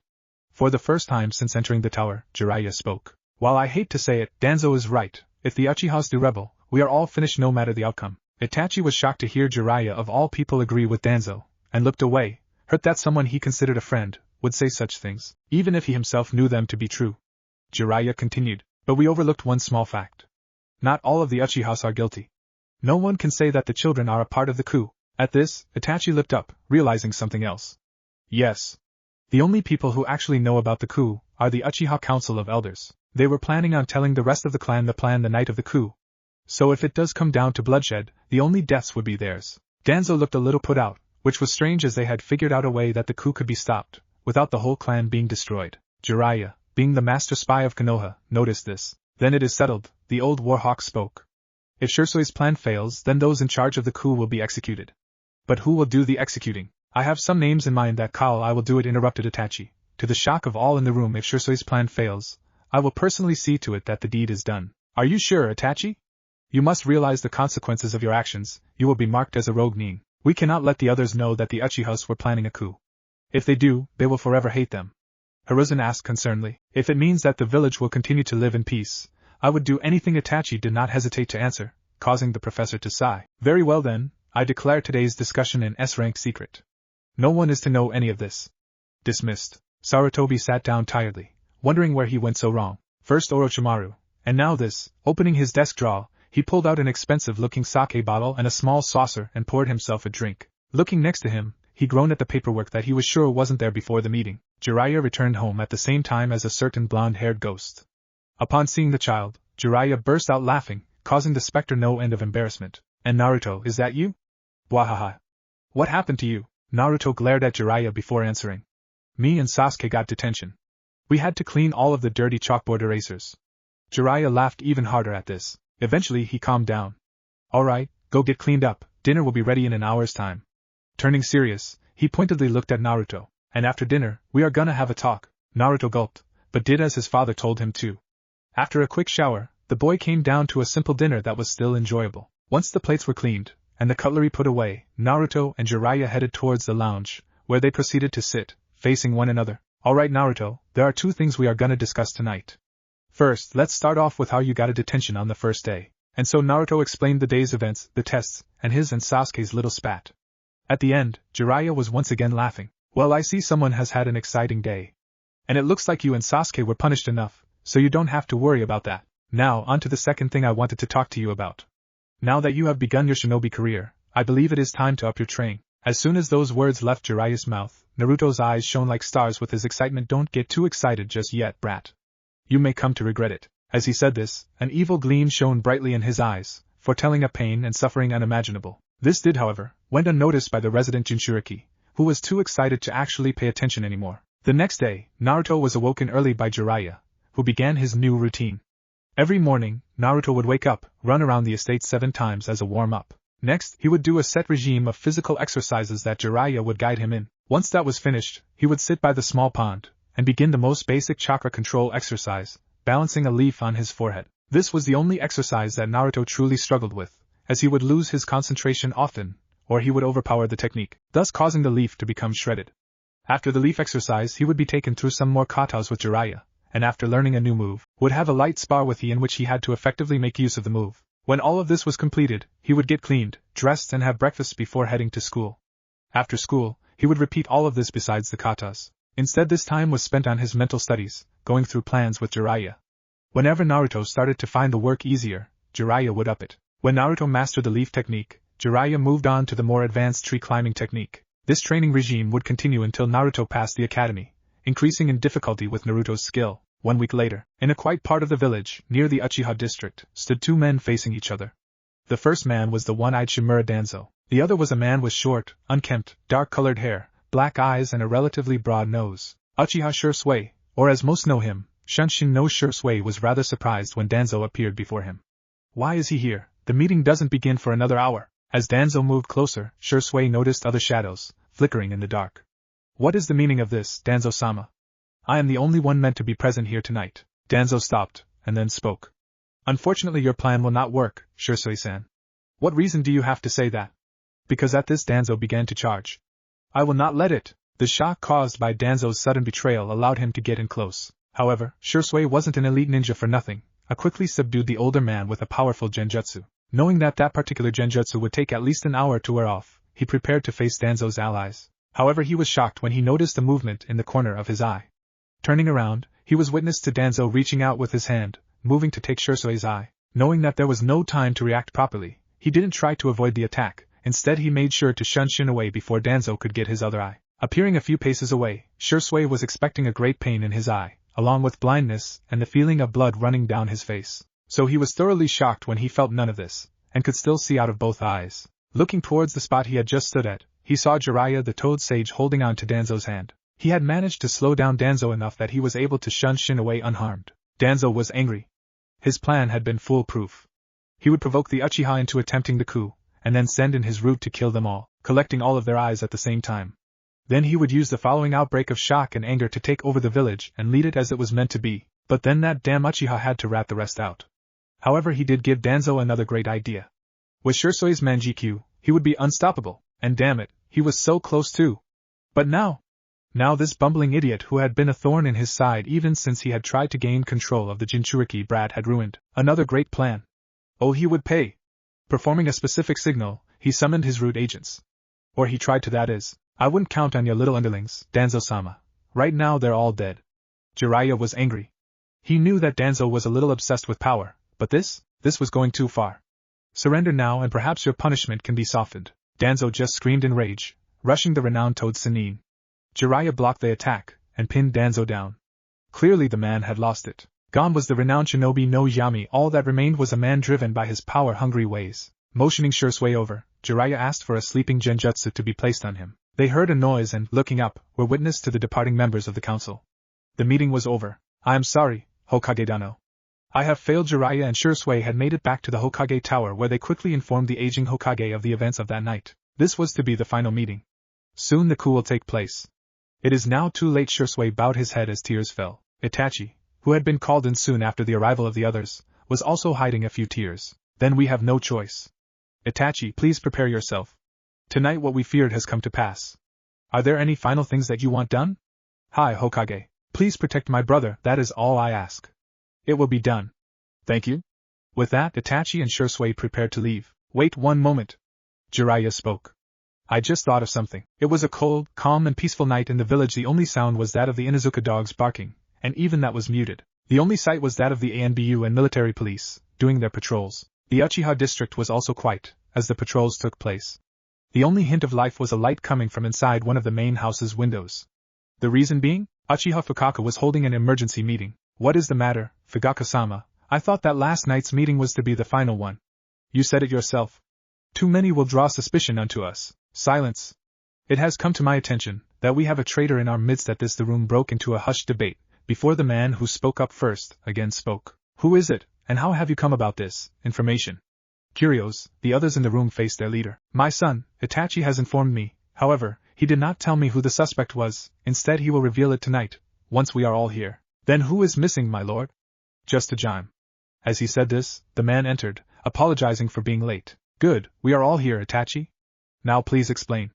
As soon as he began speaking, Itachi materialized from the shadows. He didn't say anything just yet, but waited for something. That something was Shursui appearing on the other side, Tanto already drawn. What is the meaning of this Shursui? Itachi, is he the one you spoke of? Itachi drew his Tanto before replying no, father, and with that, he took of the Uchiha head. Before the others could even react, Itachi and Shursui moved through the room, killing all of those involved in the coup. Because of the suddenness and shock, none of the rebel Uchiha could react, and soon all inside lay dead. Next the two pulled out a scroll each and unsealed the bodies of the 6 root agents, gave the borrowed Tantos back, while also blooding the others. They then proceeded about the room, making sure that it appeared as though the 6 root ninja had committed the crime. Once done, they left silently, heading straight for the rendezvous point that Jiraiya and the Hokage set up. As the sun broke the horizon, a slight breeze moved through the air, bringing the smell of flowers on the air. All was happy and peaceful in the village as men and women got up, smiling at such a beautiful day. All was joyful, all was happy, all was ahhhhhhhhh. It did not take long for the news to spread.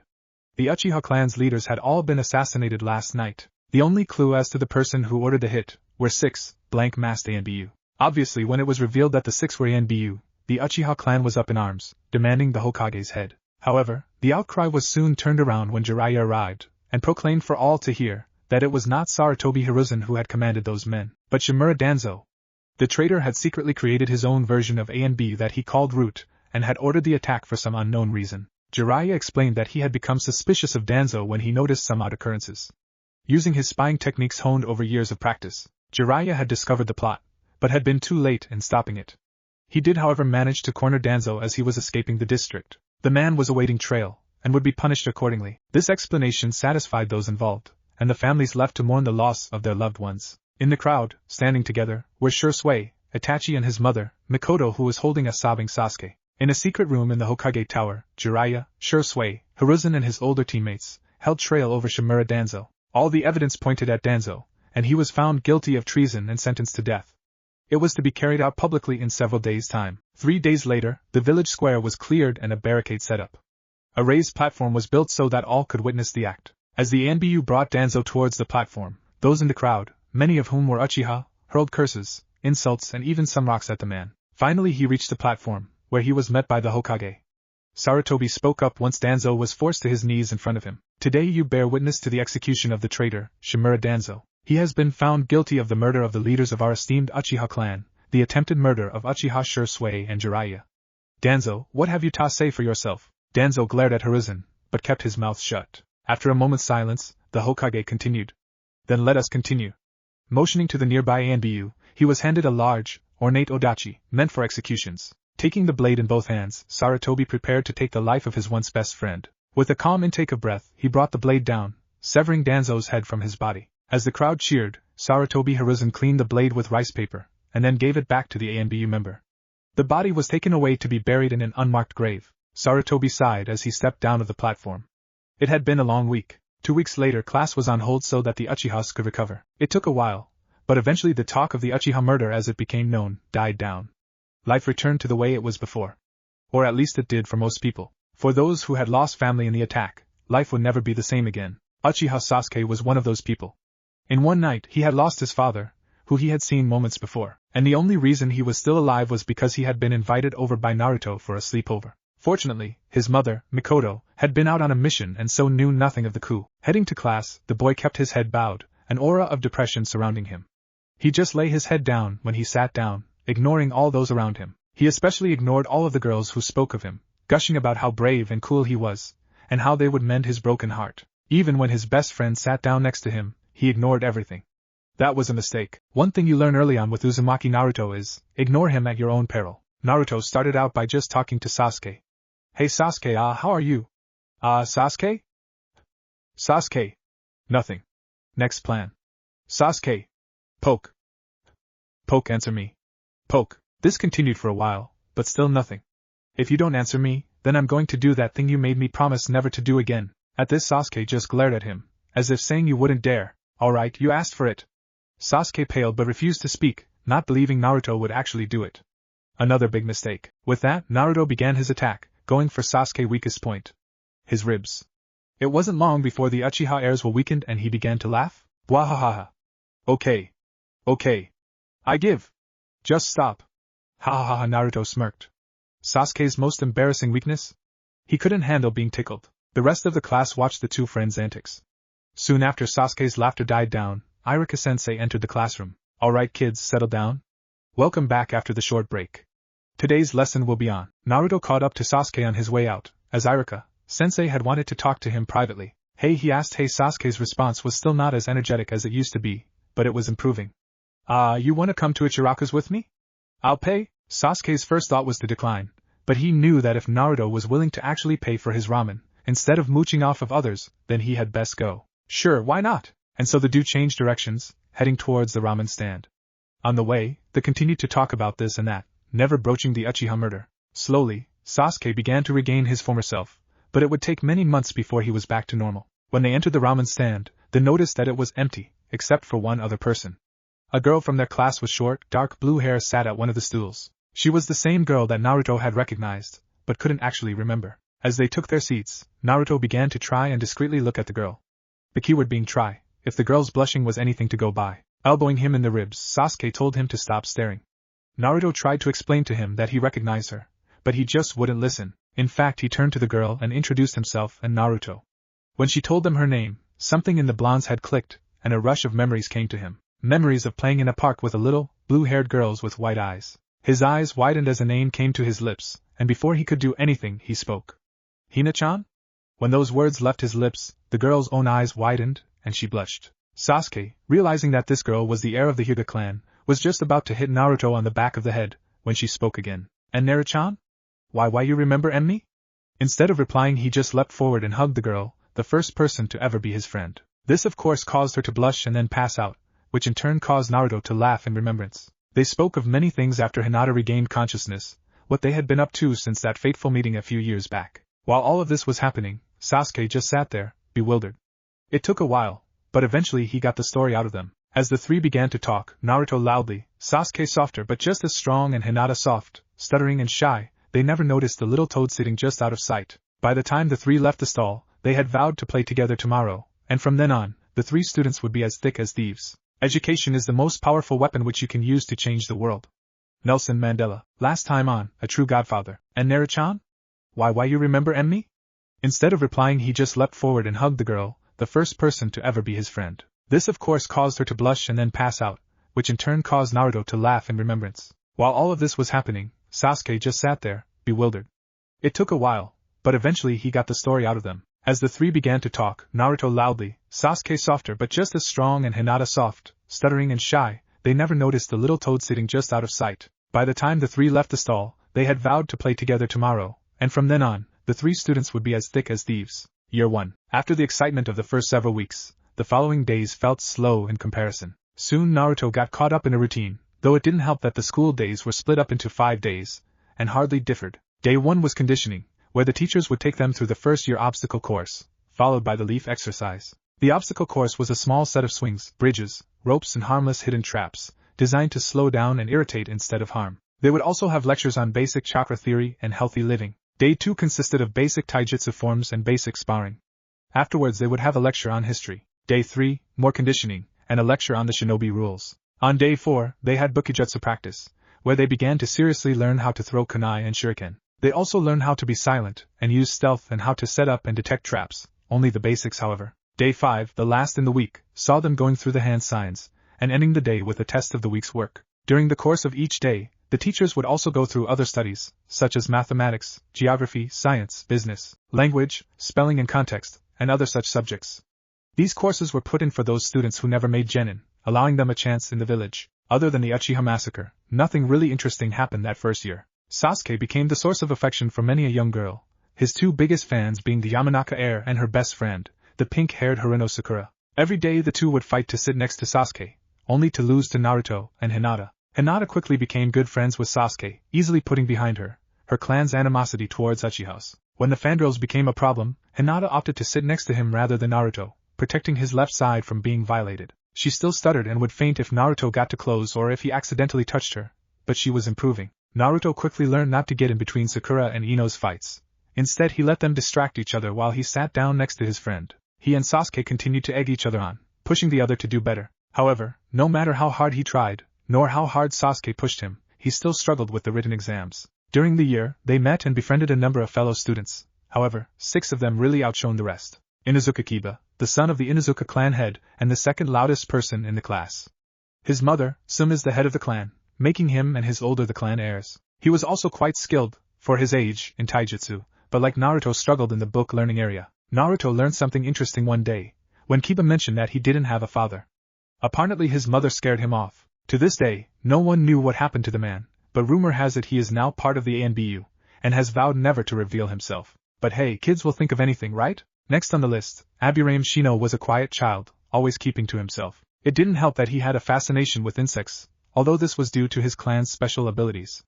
They are a clan of insect users. They commonly use a species known as the Kikaichu, though there are other species available. At birth, an Aburame child is offered up as a nest, allowing hundreds of thousands of the insects to live just under their skin, feeding off of their chakra. In return, the Kikaichu allowed the Aburame to use special techniques without hand signs or having to convert chakra. Haruno Sakura is the daughter of 2 civilians. Having no other ninja relatives, she doesn't have anyone to really guide her. Instead, she apprenticed herself under Yamanaka Ino. She is incredibly book smart, being the smartest kunoichi and second smartest student in the class. Unfortunately, she is also a fangirl, and so she does not push herself as much as she should. Yamanaka Ino is the heir to the Yamanaka clan, a clan that specializes in mind ninjutsu, allowing them to easily invade someone's mind. This allows them to either steal information or actually take control of the victim, forcing them to do what they want. However, doing so leaves them vulnerable, as they are actually using their soul as an attack. When they use their jutsu, their body becomes immobile as it no longer houses a soul. Akimichi Choji was a big-boned child, who enjoyed eating. His clan are all big-boned as their jutsu requires them to use up a lot of calories. Never, ever call him fat. He's best friends with Nara Shikamaru. Nara Shikamaru is one of the smartest people in Konoha, even though he is still a child. He comes from the Nara clan, a clan famous for its deer, shadow users, brains and laziness.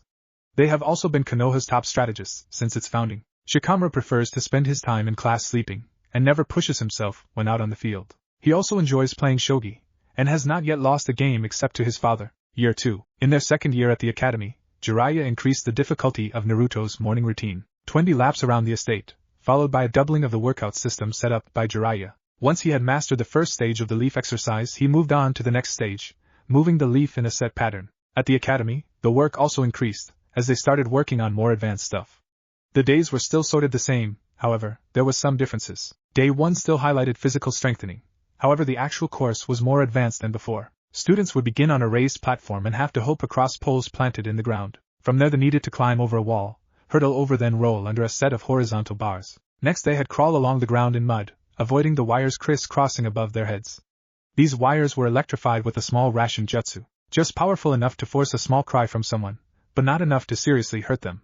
Once that was through they had a short sprint to the end. Throughout this they had to avoid all sorts of traps.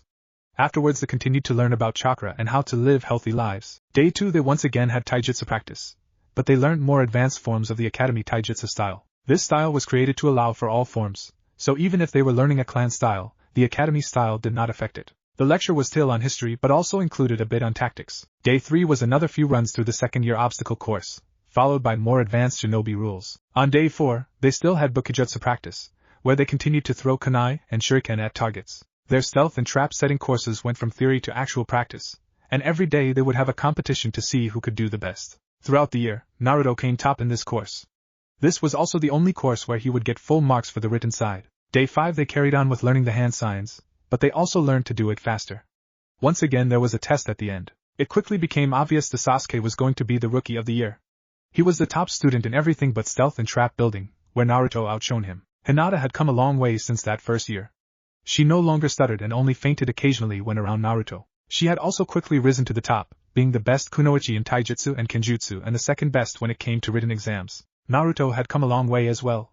His classroom marks were not the greatest, but no longer were they the worst. He also made his mark in the academy when he was dared by Sasuke, who had become annoyed at being beaten once again by Naruto in the stealth challenge, to steal something from one of the jonin and then remain hidden. The catch was that he couldn't stay in the same place for more than 10 seconds, and that he had to wear something incredibly visible. Fortunately, Naruto knew just the jonin to steal from, and so Hatake Kakashi came home one morning, after a long mission, to discover that his precious Ika paradise had been taken, the only clue a small handwritten note saying "Come find me, Kashi-Nizen." For the rest of the day, Kakashi went from one spot to another, searching for the Gaki. However, every time he thought he had him, he would only find a small picture of a stick figure running with a book. Kakashi gave up on the search at just before sunset, vowing to get revenge the next day. When he again entered his house, the neighborhood was rocked with his scream of irritation. There, sitting where he had left it, was his book, and next to it was a crumpled-up orange jacket, a jacket he could have sworn he had seen at least a dozen times in his search. From that day on, nobody disputed Naruto's abilities in stealth. Year 3. In Naruto's third year, Jiraiya once again increased his training regime. He doubled the physical exercises, and also an obstacle course filled with traps. For chakra control, Naruto now had to balance other things on his body, while still moving the leaf in different set patterns. It was also the year that Jiraiya began to teach Naruto Fuinjutsu.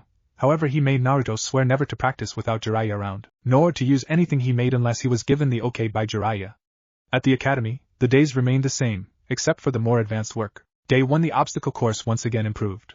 Students would still begin on a raised platform and have to hope across poles planted in the ground. However, the poles no moved up and down randomly, and instead of having ground underneath, they were situated in a small pool of water 10 meters deep. Once done on the poles, they had to shimmy across a rope to reach land, and then hurdle over or roll under a set of moving horizontal bars. Next they again had crawl along the ground in mud, avoiding the wires criss-crossing above their heads as well as non-poisonous snakes, followed by a longer sprint to the end. Throughout this they had to avoid all sorts of traps.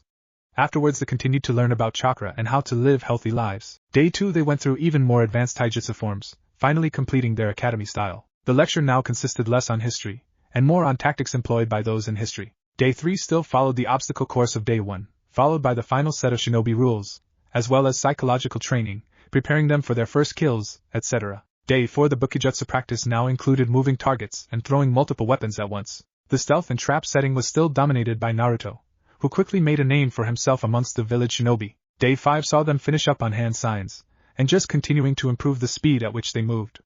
The end of the day still included a test of the week's work. Sasuke continued to outshine the other students, and word quickly spread that Mikoto and Fugaku had created a second prodigy. He still hadn't awakened his Sharingan, something his brother had been able to do at a young age. For this reason, he refused to accept the title of Uchiha prodigy and continued to work hard, improving his skills so that he could match up to Itachi. Speaking of Itachi, Hiruzen once again decided to retire, and had nominated Itachi for the post. The other two nominees were Hatake Kakashi and Jiraiya, either of which wanted the post, but had been nominated by the village council. Naruto had put his name forth, but was obviously rejected. The winner would only be announced the following year, as there was a 6-month period of testing to be done. Hinata now no longer stuttered, nor did she faint around Naruto. This newfound confidence allowed her to gain respect amongst her clan, especially her father. At first, Hayashi believed it was a result of his training, but one look at her school life made him rethink this. With the realization that it was not him, but her friends that helped, he changed his method of training her. Instead of being harsh, he became supportive. This at first confused Hinata, but as soon as she had become used to this new father, she flourished. However, her newfound relationship with her father and respect with the elders further distanced her from her cousin Niji, who believed her to now be just like the rest of the main branch. With his reputation from the previous year, Naruto was easily one of the more popular boys, even with many of the civilian-born students being told to keep away from him. He continued to cement his name in history, especially when he decided to start pranking anyone that was mean to him or his friends. People soon learned not to mess with him or his friends, as no matter how skilled a shinobi they thought they were, he always found a way to get even. His marks in the written exams also continued to improve, although he had resigned himself to the fate of never being more than in the middle in that field. When Jiraiya began tutoring him in Fuinjutsu, he thought that he would still struggle with the art.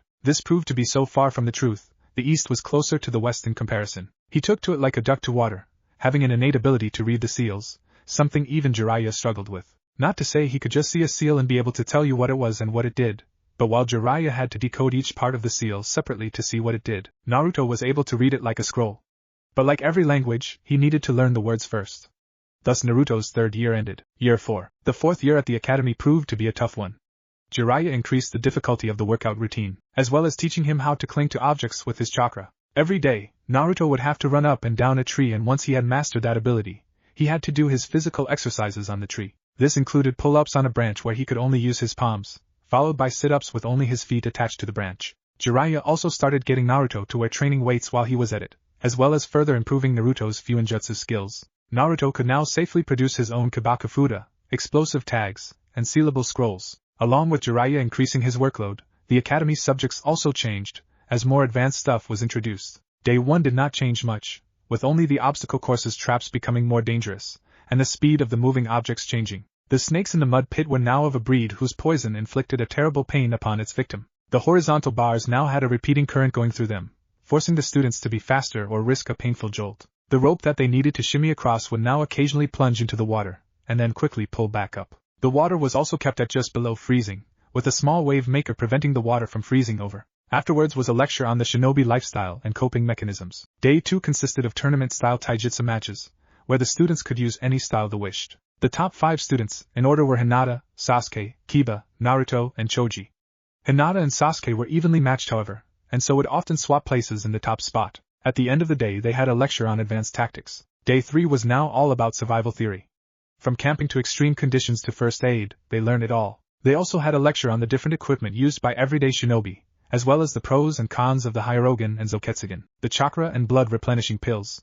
The psychological tests continued, preparing them for the future. Day 4 was the most exciting of the 5 days, as it saw the students begin to learn their first jutsu, starting with the basic henge, followed by the kawarimi and lastly the classic bunshin. Once they had mastered the henge, the stealth training took on a whole new level as they began to learn how to impersonate other people and animals. Naruto still took the top position, able to almost naturally take the form of other people. In fact, his henge was so realistic, he was never caught. Whenever he was about to be discovered, he would lose his tail for a second and henge into something or someone else. He was also the only student to be able to pull off a sealess and smokeless henge, something even some jonin struggled with. Day 5 was set aside for specialization classes. These were the unique classes that students could choose to take, classes that would define their career as shinobi. Sasuke took the advanced kenjutsu courses, taking a strong liking to the Chikudo sword style. Hinata decided to go for the basic first aid courses. Naruto was the only student who took the Fuinjutsu course, a course that Jiraiya had begun when he had adopted Naruto. Sakura, Ino and the rest of the girls in the class all took the special kunoichi training. This included makeup application and flower arranging. Kiba took a veterinary course, suggested by his sister. Choji followed Shikamaru in basic astronavigation and Shino took a private course in entomology. After their special classes there was a test on all of the week's work, minus the work done in the specialization classes. Sasuke soon became the second best stealth specialist in the class, as he would often follow Naruto around and tried to keep up with him. By doing so he had managed to eventually get down the sealess henge, but could not get it to change without smoke. By the time the final year test of his skills came along, he had proven his spot as future Rookie of the Year, getting 100% in all of his tests. Halfway through the year, his brother had been elected as the next Hokage, causing a renewal in the life of the fangirls. With his brother as Hokage, people now expected even greater things from him, but all that he wanted to do was become strong and have fun with his friends. Hinata was close behind Sasuke, and was easily the #1 candidate for Kunoichi of the Year, having an aggregate score of 97%, having lost out to Sakura in the written test. She was also a much more confident girl, nothing like the little princess she was when she began her studies. However, even with all of her confidence, she could never confess her feelings for Naruto, no matter how hard she tried. Naruto was now considered to be the prank king of Konoha, having gotten away with countless pranks that no one could ever prove he pulled, even though they knew it was him. He also continued to excel at hiding away in plain sight, having almost mastered the henge. His goal now was to get his henges to flow smoothly from one to the next, instead of a straight-up change. This would allow him to change even when he was seen, provided he did it slow and subtle enough. As for his Fuinjutsu, with Jiraiya, a recognized master in the art teaching him, he was quickly proving to be a natural. For all of this, he still could never manage to get the Bunshin to work for him. It always came out looking like some kind of zombie, before expelling. Year 5, final year. The final year at the academy came so quickly, it felt like just the other day he had first woken up, late for school. With the final year, came some final changes. Jiraiya's training regime took on a whole new level. To increase Naruto's reflexes, he hired a newly minted Tokubetsu Jonin to practice her aim on him while he was running, forcing him to dodge kunai, shuriken and senbon at a moment's notice. For chakra control and also physical strength, Naruto had to do all other exercise while hanging from a tree. This included weightlifting as well as acrobatic exercises, as the hired help would continue to torment him, doing all in her power to frighten him, and she had a lot of frightening power. When he was done with his morning routine, he would sprint to the academy, all the while he would wear the new resistance seal Jiraiya had created for him. Once at the academy, his day would truly begin. Day 1, the obstacle course was no longer in use, as they expected their students to keep up their physical fitness. Instead, a trap course was used, allowing the students to practice their trap detection and dodging reflexes. Jiraiya organized with Ichiraku that Naruto be left out of this course. Instead, he was enlisted to set up the actual course, creating a gauntlet that quickly became famous, and was soon used by older genin and newly minted chunin. There was even a rumor that the ANBU had hired Naruto to set up a course. Naruto, however, strongly denied this. Day 2 didn't change any from the previous year, with the top 5 still being Hinata/Sasuke, Kiba, Naruto and Choji. Day 3 took the theory they used in the previous year, and turned it into practice.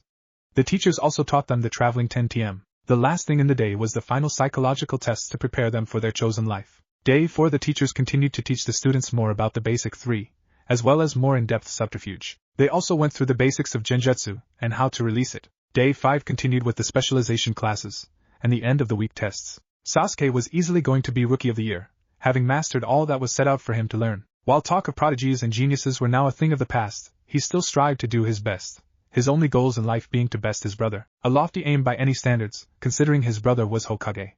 This was due to the fact that whenever Sasuke tried to beat him, he would always poke him on the temple. His other goal was to just have fun with his friends. Hinata had easily taken the top spot for Kunoichi of the Year, only ever losing to Sakura in her studies, and even then it was only by a small margin. She still could not work up the courage to admit her feelings, but in any other case, her courage was unwavering. Her goals in life were to admit her feelings, help her clan and have fun with her friends. Naruto had been worried.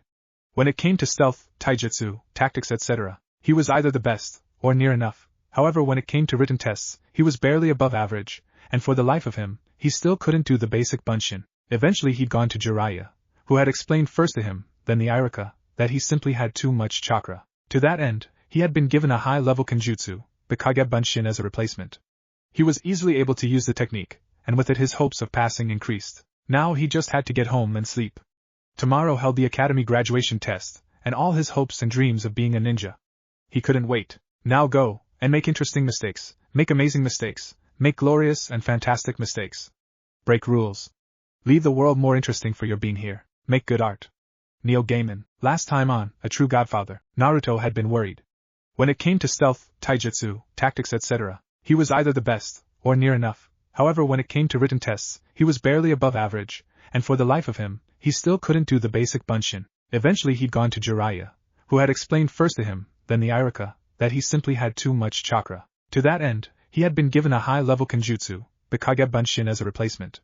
He was easily able to use the technique, and with it his hopes of passing increased. Now he just had to get home and sleep. Tomorrow held the academy graduation test, and all his hopes and dreams of being a ninja. He couldn't wait. Graduation day, as the sun once more rose above the Hokage monument, illuminating Kanahagaku with its warmth-giving light, children all over the village awoke and rushed to get ready. The reason? Today was the day that decided the fate of many of them.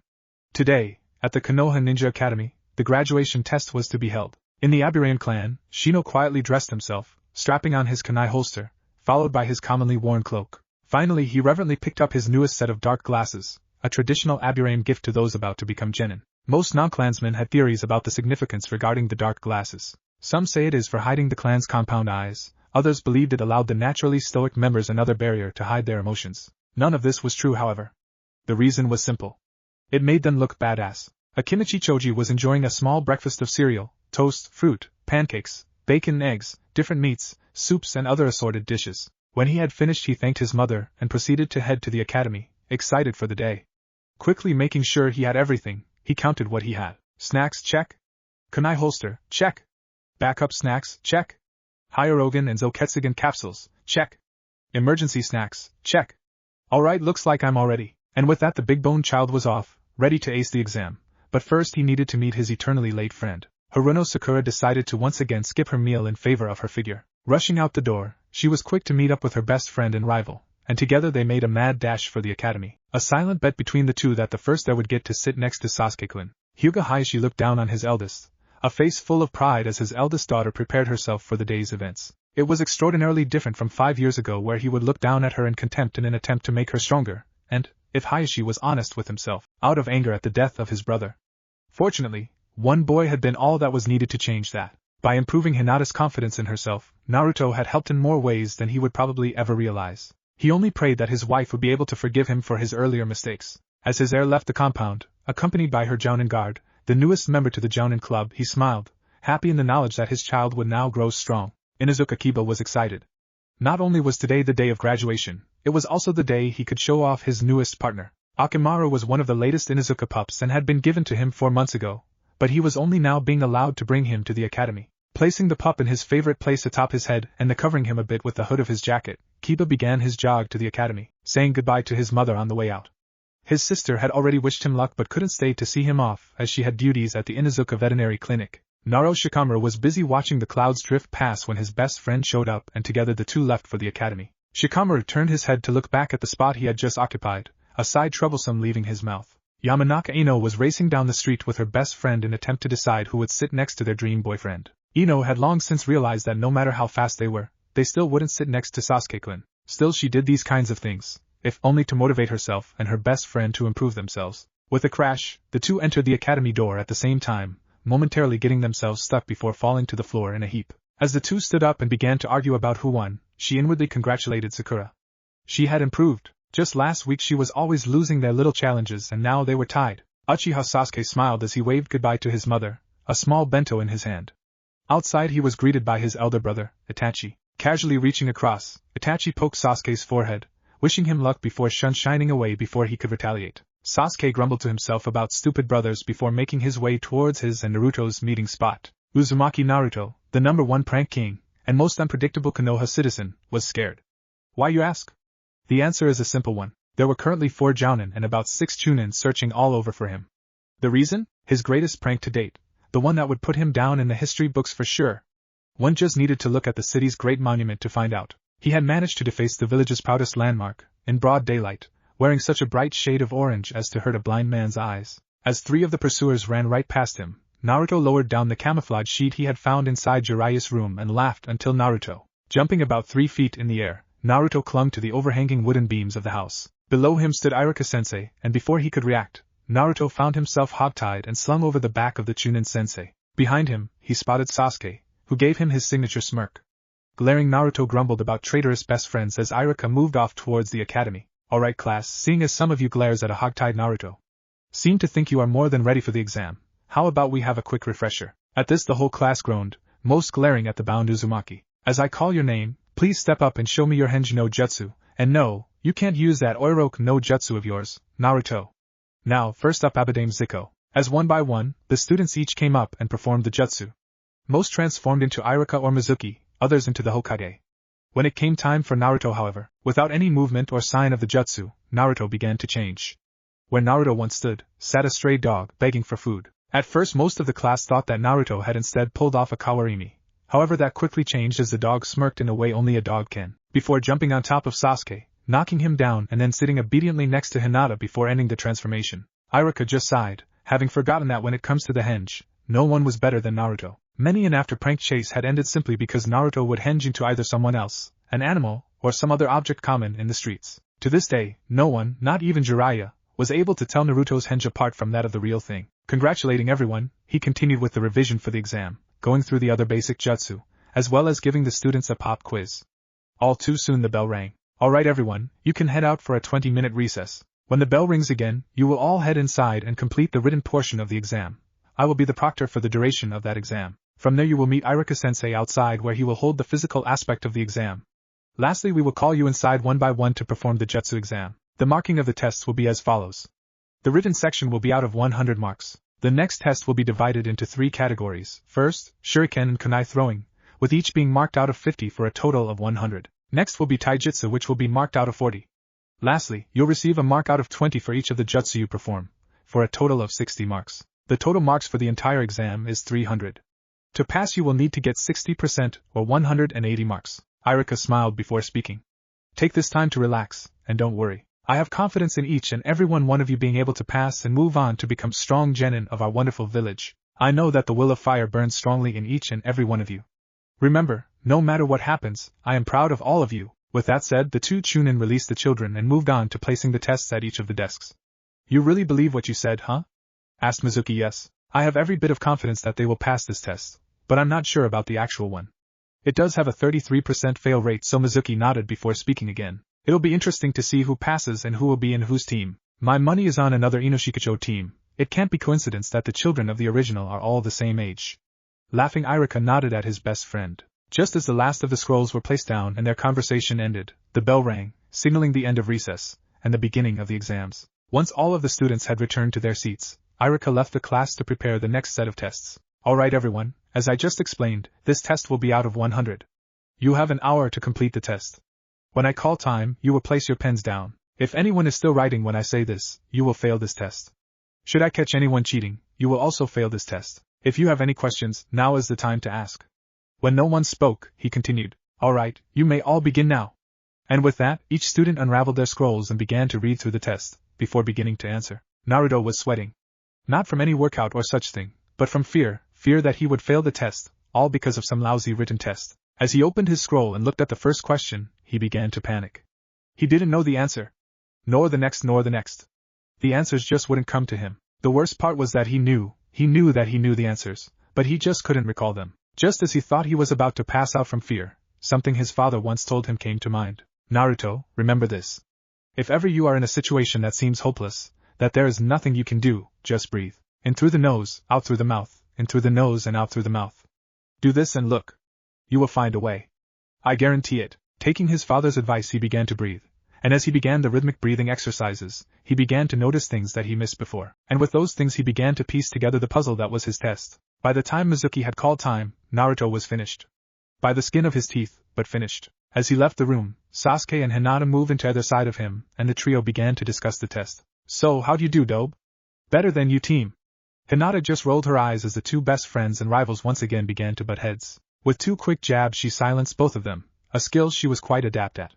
Quiet you two, Ichiraku is about to begin explaining his portion of the exam. Now, as Mizuki already explained, the next test will be divided into 3 categories. First will be the shuriken and kunai throwing tests, and each will be marked out of 50 for a total out of 100, based on accuracy. The same rules apply as throughout the rest of your academy days.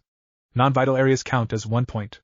They are scratches, hitting the hand, arm, foot or leg. Hitting the stomach or chest will award you 3 points, and the heads and heart, 5.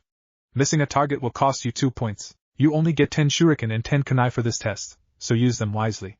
Next on the list are the taijutsu spars, where you will face me in 5-minute matches. You will be awarded marks for both your skill and adaptability, to a total out of 40. Lastly, you'll receive a mark out of 20 for each of the jutsu you perform, for a total of 60 marks. As Ichiraku's lengthy speech came to an end, all of the hopeful academy students began to murmur between each other, nervous about the tests. Alright, as I call your name, please step up to the range. We shall begin this exam as most shinobi fights begin, from a distance. And so, one by one each student took their positions and began the test. Most did fairly well, having trained for many years in these arts. Some however did abysmal. These were the trainees who didn't put in any extra effort into their training, instead gloating to the civilian children of their greatness as shinobis. When it was her turn, Hinata got an almost perfect score, having missed the heart of one of the 3 training dummies due to Naruto's exuberant motivation when she began. With a score of 98 she stepped down, allowing the next person whose name was called to step up. After a long wait, Sasuke stepped up to the challenge, his usual smirk in place. With his heritage as an Uchiha and his eldest brother's training, Sasuke managed to get an impressive score of 94, having hit the chest of one of the further and quicker dummies 3 times. As he passed Naruto who was on his way up, he smirked and said, "Beat that dope." Naruto replied with a quick "Just watch me team, and you may learn something." When he got to the stand he looked at Sasuke and Hinata, the latter giving him 2 thumbs up. Taking aim, Naruto began to throw his shuriken, followed by his kunai. He got an impressive score of 94, having missed the same throws as Sasuke. As Naruto left the stage, Hinata began to laugh at the look of utter horror on his face. Sasuke just grunted as usual, but hid a small smirk himself. Now we come to the next part of the exam.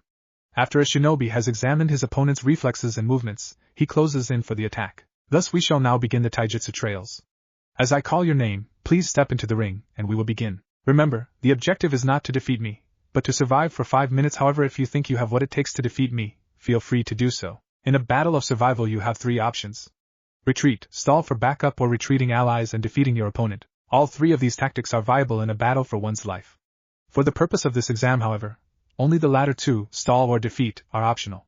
Let us begin. As was to be expected, those trainees who hailed from clans or were born into shinobi families did the best. Each shinobi-born child had been taught at the earliest age their family's favorite taijutsu style, while those who came from common backgrounds had to rely on the academy-style taijutsu.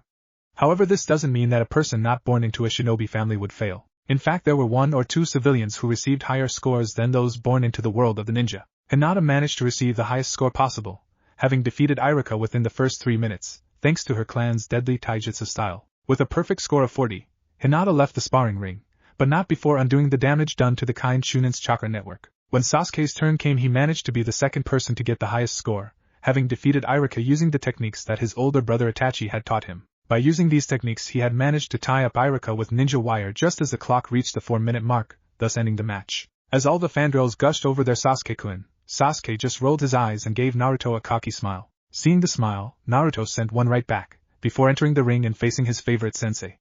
As soon as Ichiraku called for the match to start, Naruto was on him. Using everything his father had taught him about Gamma-style taijutsu, Naruto attacked Ichiraku. Due to not knowing about Sage Mode and its added benefits, the style wasn't as effective as it could be. However, no one knew that, and so whenever Naruto missed a punch or kick, everyone thought of it as a lack of skill on his part. Everyone except Ichiraku. The instructor was quick to realize what was happening, having tested many a student before, and knowing when a missed kick or punch was purposeful or not. Suddenly Naruto managed to grab a hold of Ichiraku, just as the clock rang, signaling the end of the spar. As Naruto released Ichiraku, the young Chunin congratulated Naruto on a good fight, awarding him 39 points, much to the confusion of most of the gathered students. As Naruto left the ring, Ichiraku began to congratulate all of the students on their performance, before beginning the next and final part of the exams. Alright everyone, it's now time for the third and final part of these exams. Continuing with our battle theme, once a shinobi has faced his opponent, he may discover that he cannot win in hand-to-hand combat, and so he will switch to his jutsu. The Academy 3, while basic, can also be the most powerful. Using Kawarimi, a shinobi may avoid a lethal attack. He can then create a bunshin and then use the henge technique to hide in plain sight or escape unnoticed. As I call your names, please head to the exam room, where you shall be tested on your skills. For this part of the exam, both Mizuki and I will be proctoring so that we can spot any mistakes the other may have missed. And so, one by one students would head inside of the building, most leaving with a Hittite but some without. As it came to be Hinata's turn, both Sasuke and Naruto wished her luck, and when she came out of the other side, a Hittite wrapped around her neck. Both boys gave her a hug. When Sasuke's turn came around he stoically marched into the room, and within minutes he exited, Hittite wrapped around his head and a small smile on his face. Naruto's turn was next. Taking a deep breath, he moved into the room, but not before receiving a hug and a good luck from Hinata. Sasuke just smirked and said, "You better pass dope, I don't need a loser for a teammate." With that said, Naruto smirked back and replied, "You bet I will databeo." Entering the classroom, the first thing Naruto saw was both Ichiraku and Mizuki sitting at the head desk. The next was the lone Hittite lying there. Taking a deep breath, Naruto stood before the two senseis. Alright Naruto, you're the last one. In order, you need to perform the kawarimi, followed by the henge, and usually the last would be the bunshin, but due to your unique circumstances, and by order of the Hokage, the Kage bunshin no jutsu will suffice. You may begin. Looking around, Naruto spotted a random log lying in the classroom. With the two hand signs, Naruto swapped places with the log and then again, so that he was once again standing before the two Chunin instructors. Without any hand signs or smoke, Naruto began to change, and in seconds before the two instructors stood the previous Hokage, Sarutobi Hiruzen. What really shocked the two senior shinobi wasn't the sealess, smokeless henge, but rather what they felt. While either of the two wear sensors, every shinobi was trained to be able to sense to a degree someone's chakra, and what these two felt wasn't Naruto's chakra, but the old Hokage's himself. When Naruto turned back, the feeling of his chakra did so as well, and so the two put it off as a type of genjutsu he had. Naruto formed the seal for the Kage Bunshin no Jutsu, and with 3 poofs of smoke, appeared 3 more blonde pranksters. Ichiraku smiled at his favorite student, never noticing the quick frown of Mizuki. Congratulations Naruto. You pass. Naruto began to jump for joy. He was a ninja, a shinobi of Konohagakure, one step closer to being Hokage. Ichiraku's smile widened at the boy's exuberance. Okay Naruto, calm down. You need to head outside and wait with the rest of those that passed. We need to explain what happens next. Okay Ichiraku-sensei, Mizuki-sensei. With that the blonde ball of energy left the classroom and caught up with his 2 best friends, proudly wearing his hitite. Ichiraku and Mizuki stepped out into the courtyard where all the soon-to-be genin stood. Ichiraku stepped forward to speak, however the noise of all the gathered children prevented that. Eye twitching, he performed a few seals all teachers knew. Using the dreaded big head no jutsu, he quickly and loudly got the class to settle down. Once that was done, he took a deep breath before continuing. Alright everyone, now that I have your attention, congratulations. You have passed the academy trials. However, don't think that life is going to get easier from here on. You still have many more trials ahead, so prepare yourselves as best you can. Starting today, you become genin of Konoha. You can no longer expect someone to hold your hand and guide you through life. It is now up to you. Tomorrow you will be told the members of your team, so don't be late. Now go out and celebrate. You all deserve it. With that, the class resounded with cheers as everyone started celebrating. Only when the last student left did Mizuki speak up. You didn't tell them about the next part of the exam, why not? Mizuki, you know as well as I do, the second stage of the genin trials is a secret. As a shinobi, we aren't always privy to all the information, and must act on any new information discovered as quickly as possible. Mizuki smiled before replying. That is true. It'll be interesting to see who passes the next stage. I can't wait.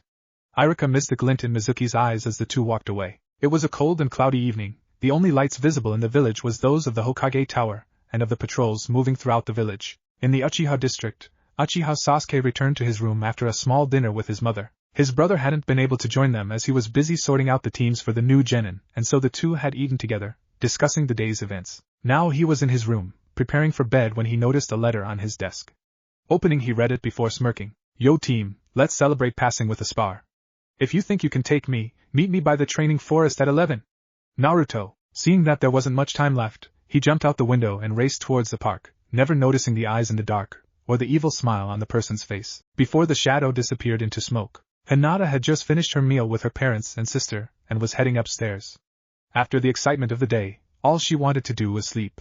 After finishing up her bedtime rituals, she was about to get into bed when she noticed the letter on her bedside stand. After reading it, she blushed before getting redressed and heading out. Dear Hinata-chan, wanna go out for a walk in the forest? There's something I need to tell you. Alone. Please meet me there at 11. See you then. Databao. As Hinata snuck out of the clan compound, she never noticed the shadow in her haste, nor the smoke it left behind. Naruto sighed.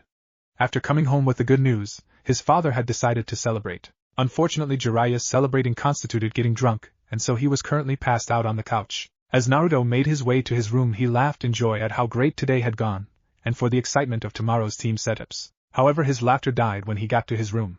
Sitting on his study table was a letter, and next to that letter were 2 items that immediately made him worry. The first was a small bracelet that he knew belonged to Hinata and had been given to her by her mother. The other was an Uchiha ceremonial dagger that had been recently given to Sasuke by his brother, marking him as next in line as heir to the Uchiha clan. There was no way either would ever part with said objects.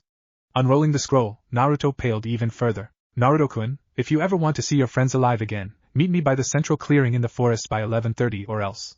You know the one I'm talking about. Naruto didn't know what to do. There was only a few minutes remaining, not enough time to rouse Jiraiya or seek help. With a hunted look, he ran outside, sprinting as fast as he could into the forest, praying with all his heart that he would get there in time and that his friends wouldn't be hurt. It was quiet as Naruto entered the clearing. Tied to the biggest tree were his two friends. Both were trying to say something, but were gagged. Running to them, he pulled of their gags. Before he could do anything else, they both screamed, "Behind you!" With a resounding clash, something hit him from behind. Dazed, he looked up, but all he could see was a blurry figure, and hear evil laughter. As the laughter died down, the man began to speak, and as he did, Naruto's vision cleared. In front of him stood Mizuki, one of his academy instructors. "Ha ha ha, I've finally got you, and now it's time to end you." Before Naruto could react, Mizuki pulled out a Fuma shuriken and threw it at him. Naruto closed his eyes and awaited the pain, but all he felt was a small splash on his face. Opening his eyes, he came face to face with his other sensei, Ichiraku. His eyes widened when he saw the blood coming out of Ichiraku's mouth, and when he collapsed, the giant shuriken sticking out of his back. "Ichiraku, what the fuck are you doing out here? You should have been waiting for me at the shinobi bar." Something felt wrong, and when I saw Naruto making a mad dash for the forest, I followed. "What are you doing, Mizuki? Why are you attacking your allies? That demon is no ally of mine, and neither is it an ally of this village. You saw what it did. It killed your parents. And yet you treat it as if it's one of us." At this point, Naruto spoke up. "Demon! What the hell are you talking about? I didn't kill Ichiraku-sensei's parents. Why are you doing this, you bastard? Don't play dumb with me, you monster. You know exactly what you are. You're the Q. No. Mizuki, it's forbidden. Shut up, you idiot. I don't care." At this point, Naruto's voice again reached the two Chunin. "What am I?" He asked it in such a small voice that Ichiraku never heard, but Mizuki did. With an evil smile, he finished what he had begun saying earlier. "You're the Kyuubi, the nine-tailed demon fox that almost destroyed my village and killed Ichiraku's parents." A look of utter horror appeared on Naruto's face. "No. That's not true. My father would have said something." "Please, you don't have a father. That deluded old fool you call a father adopted you so that he could keep an eye on that seal that keeps you in human form." As soon as Mizuki saw the clouded look on Naruto's face, he attacked. "Now die." Once again Mizuki's attack was foiled, and one again it was due to Ichiraku receiving the attack. "Fine. You want to die protecting the demon? So be it, let me help you." As Mizuki spun to deliver the fatal blow, he was once again blocked. This time it was due to a rather tenacious Uchiha who had managed to burn the ropes with a small katan jutsu. However, in doing so he had also burned himself. Naruto meanwhile was being helped up by a trembling Hinata. "I'm the Kyuubi? I'm a demon? I'm a monster?" Over and over he repeated these questions to himself, with more and more conviction until... Slap! Looking over and rubbing his now red cheek, he saw Hinata and she was crying. "Don't you ever say that again. You're not a monster. Even if you are the Kyuubi, you're the kindest, sweetest, bravest boy in the world. The only real monster is Mizuki. Ya dobe, get a hold of yourself. Kyuubi or not, I'll still kick your ass if you act like that ever again. Now come on, we've got a traitor's ass to kick." With both of his friends encouraging him, Naruto smiled, before saying, "Thanks guys." Together the trio attacked Mizuki, and before the Chunin had any time to react he had fireballs racing towards his head, chakra strikes aimed at his body, and hundreds of clones dogpiling him. When all was said and done, it was a bruised and beaten Mizuki who was released from a sealing scroll the next day. Straight into the arms of the Hokage, and from there to Ti. It would later be revealed that he had planned to kill Naruto, sell Hinata of to the highest bidder in Kumo, and present Sasuke as a peace offering to Orochimaru. After the long night and numerous questioning, the three were released and led to the Hokage Tower, where they met up with Jiraiya, Hiruzen and Itachi. There the truth was finally revealed. Naruto learned that he wasn't the Kyuubi, only its container, and that yes, Jiraiya was his adopted father, but hadn't adopted him because of the Kyuubi, but because he was his godfather. When Naruto asked who his real parents were, the room became quiet. It was Hiruzen that broke the silence. "Naruto-kun, I'm deeply sorry, but you cannot know who your parents are at this time. It is too dangerous, but I promise you, when you are ready you will be told." No amount of nagging or whining could get the 3S-class ninja to talk, and so Naruto was forced to accept their decision. Lastly, Hinata and Sasuke were sworn to never speak about Naruto's status as the Kyuubi Jinchuriki to anyone without his permission, as it was an S-rank secret. Due to his wounds, Ichiraku was giving leave for a week, but he refused to do so until the team list had been called out, and so it was a hurt and bandaged Ichiraku that appeared to the class the next morning. When Ichiraku shuffled into the classroom that morning, he didn't need to use his big head no jutsu, as all the bandages wrapped around his body quickly quieted the class. "Good morning, everyone." When no one responded, he sighed. When Akamichi Choji stood up, Ichiraku sighed again. Ichiraku-sensei? What happened to you?" From there on out, most of the class began asking the same question.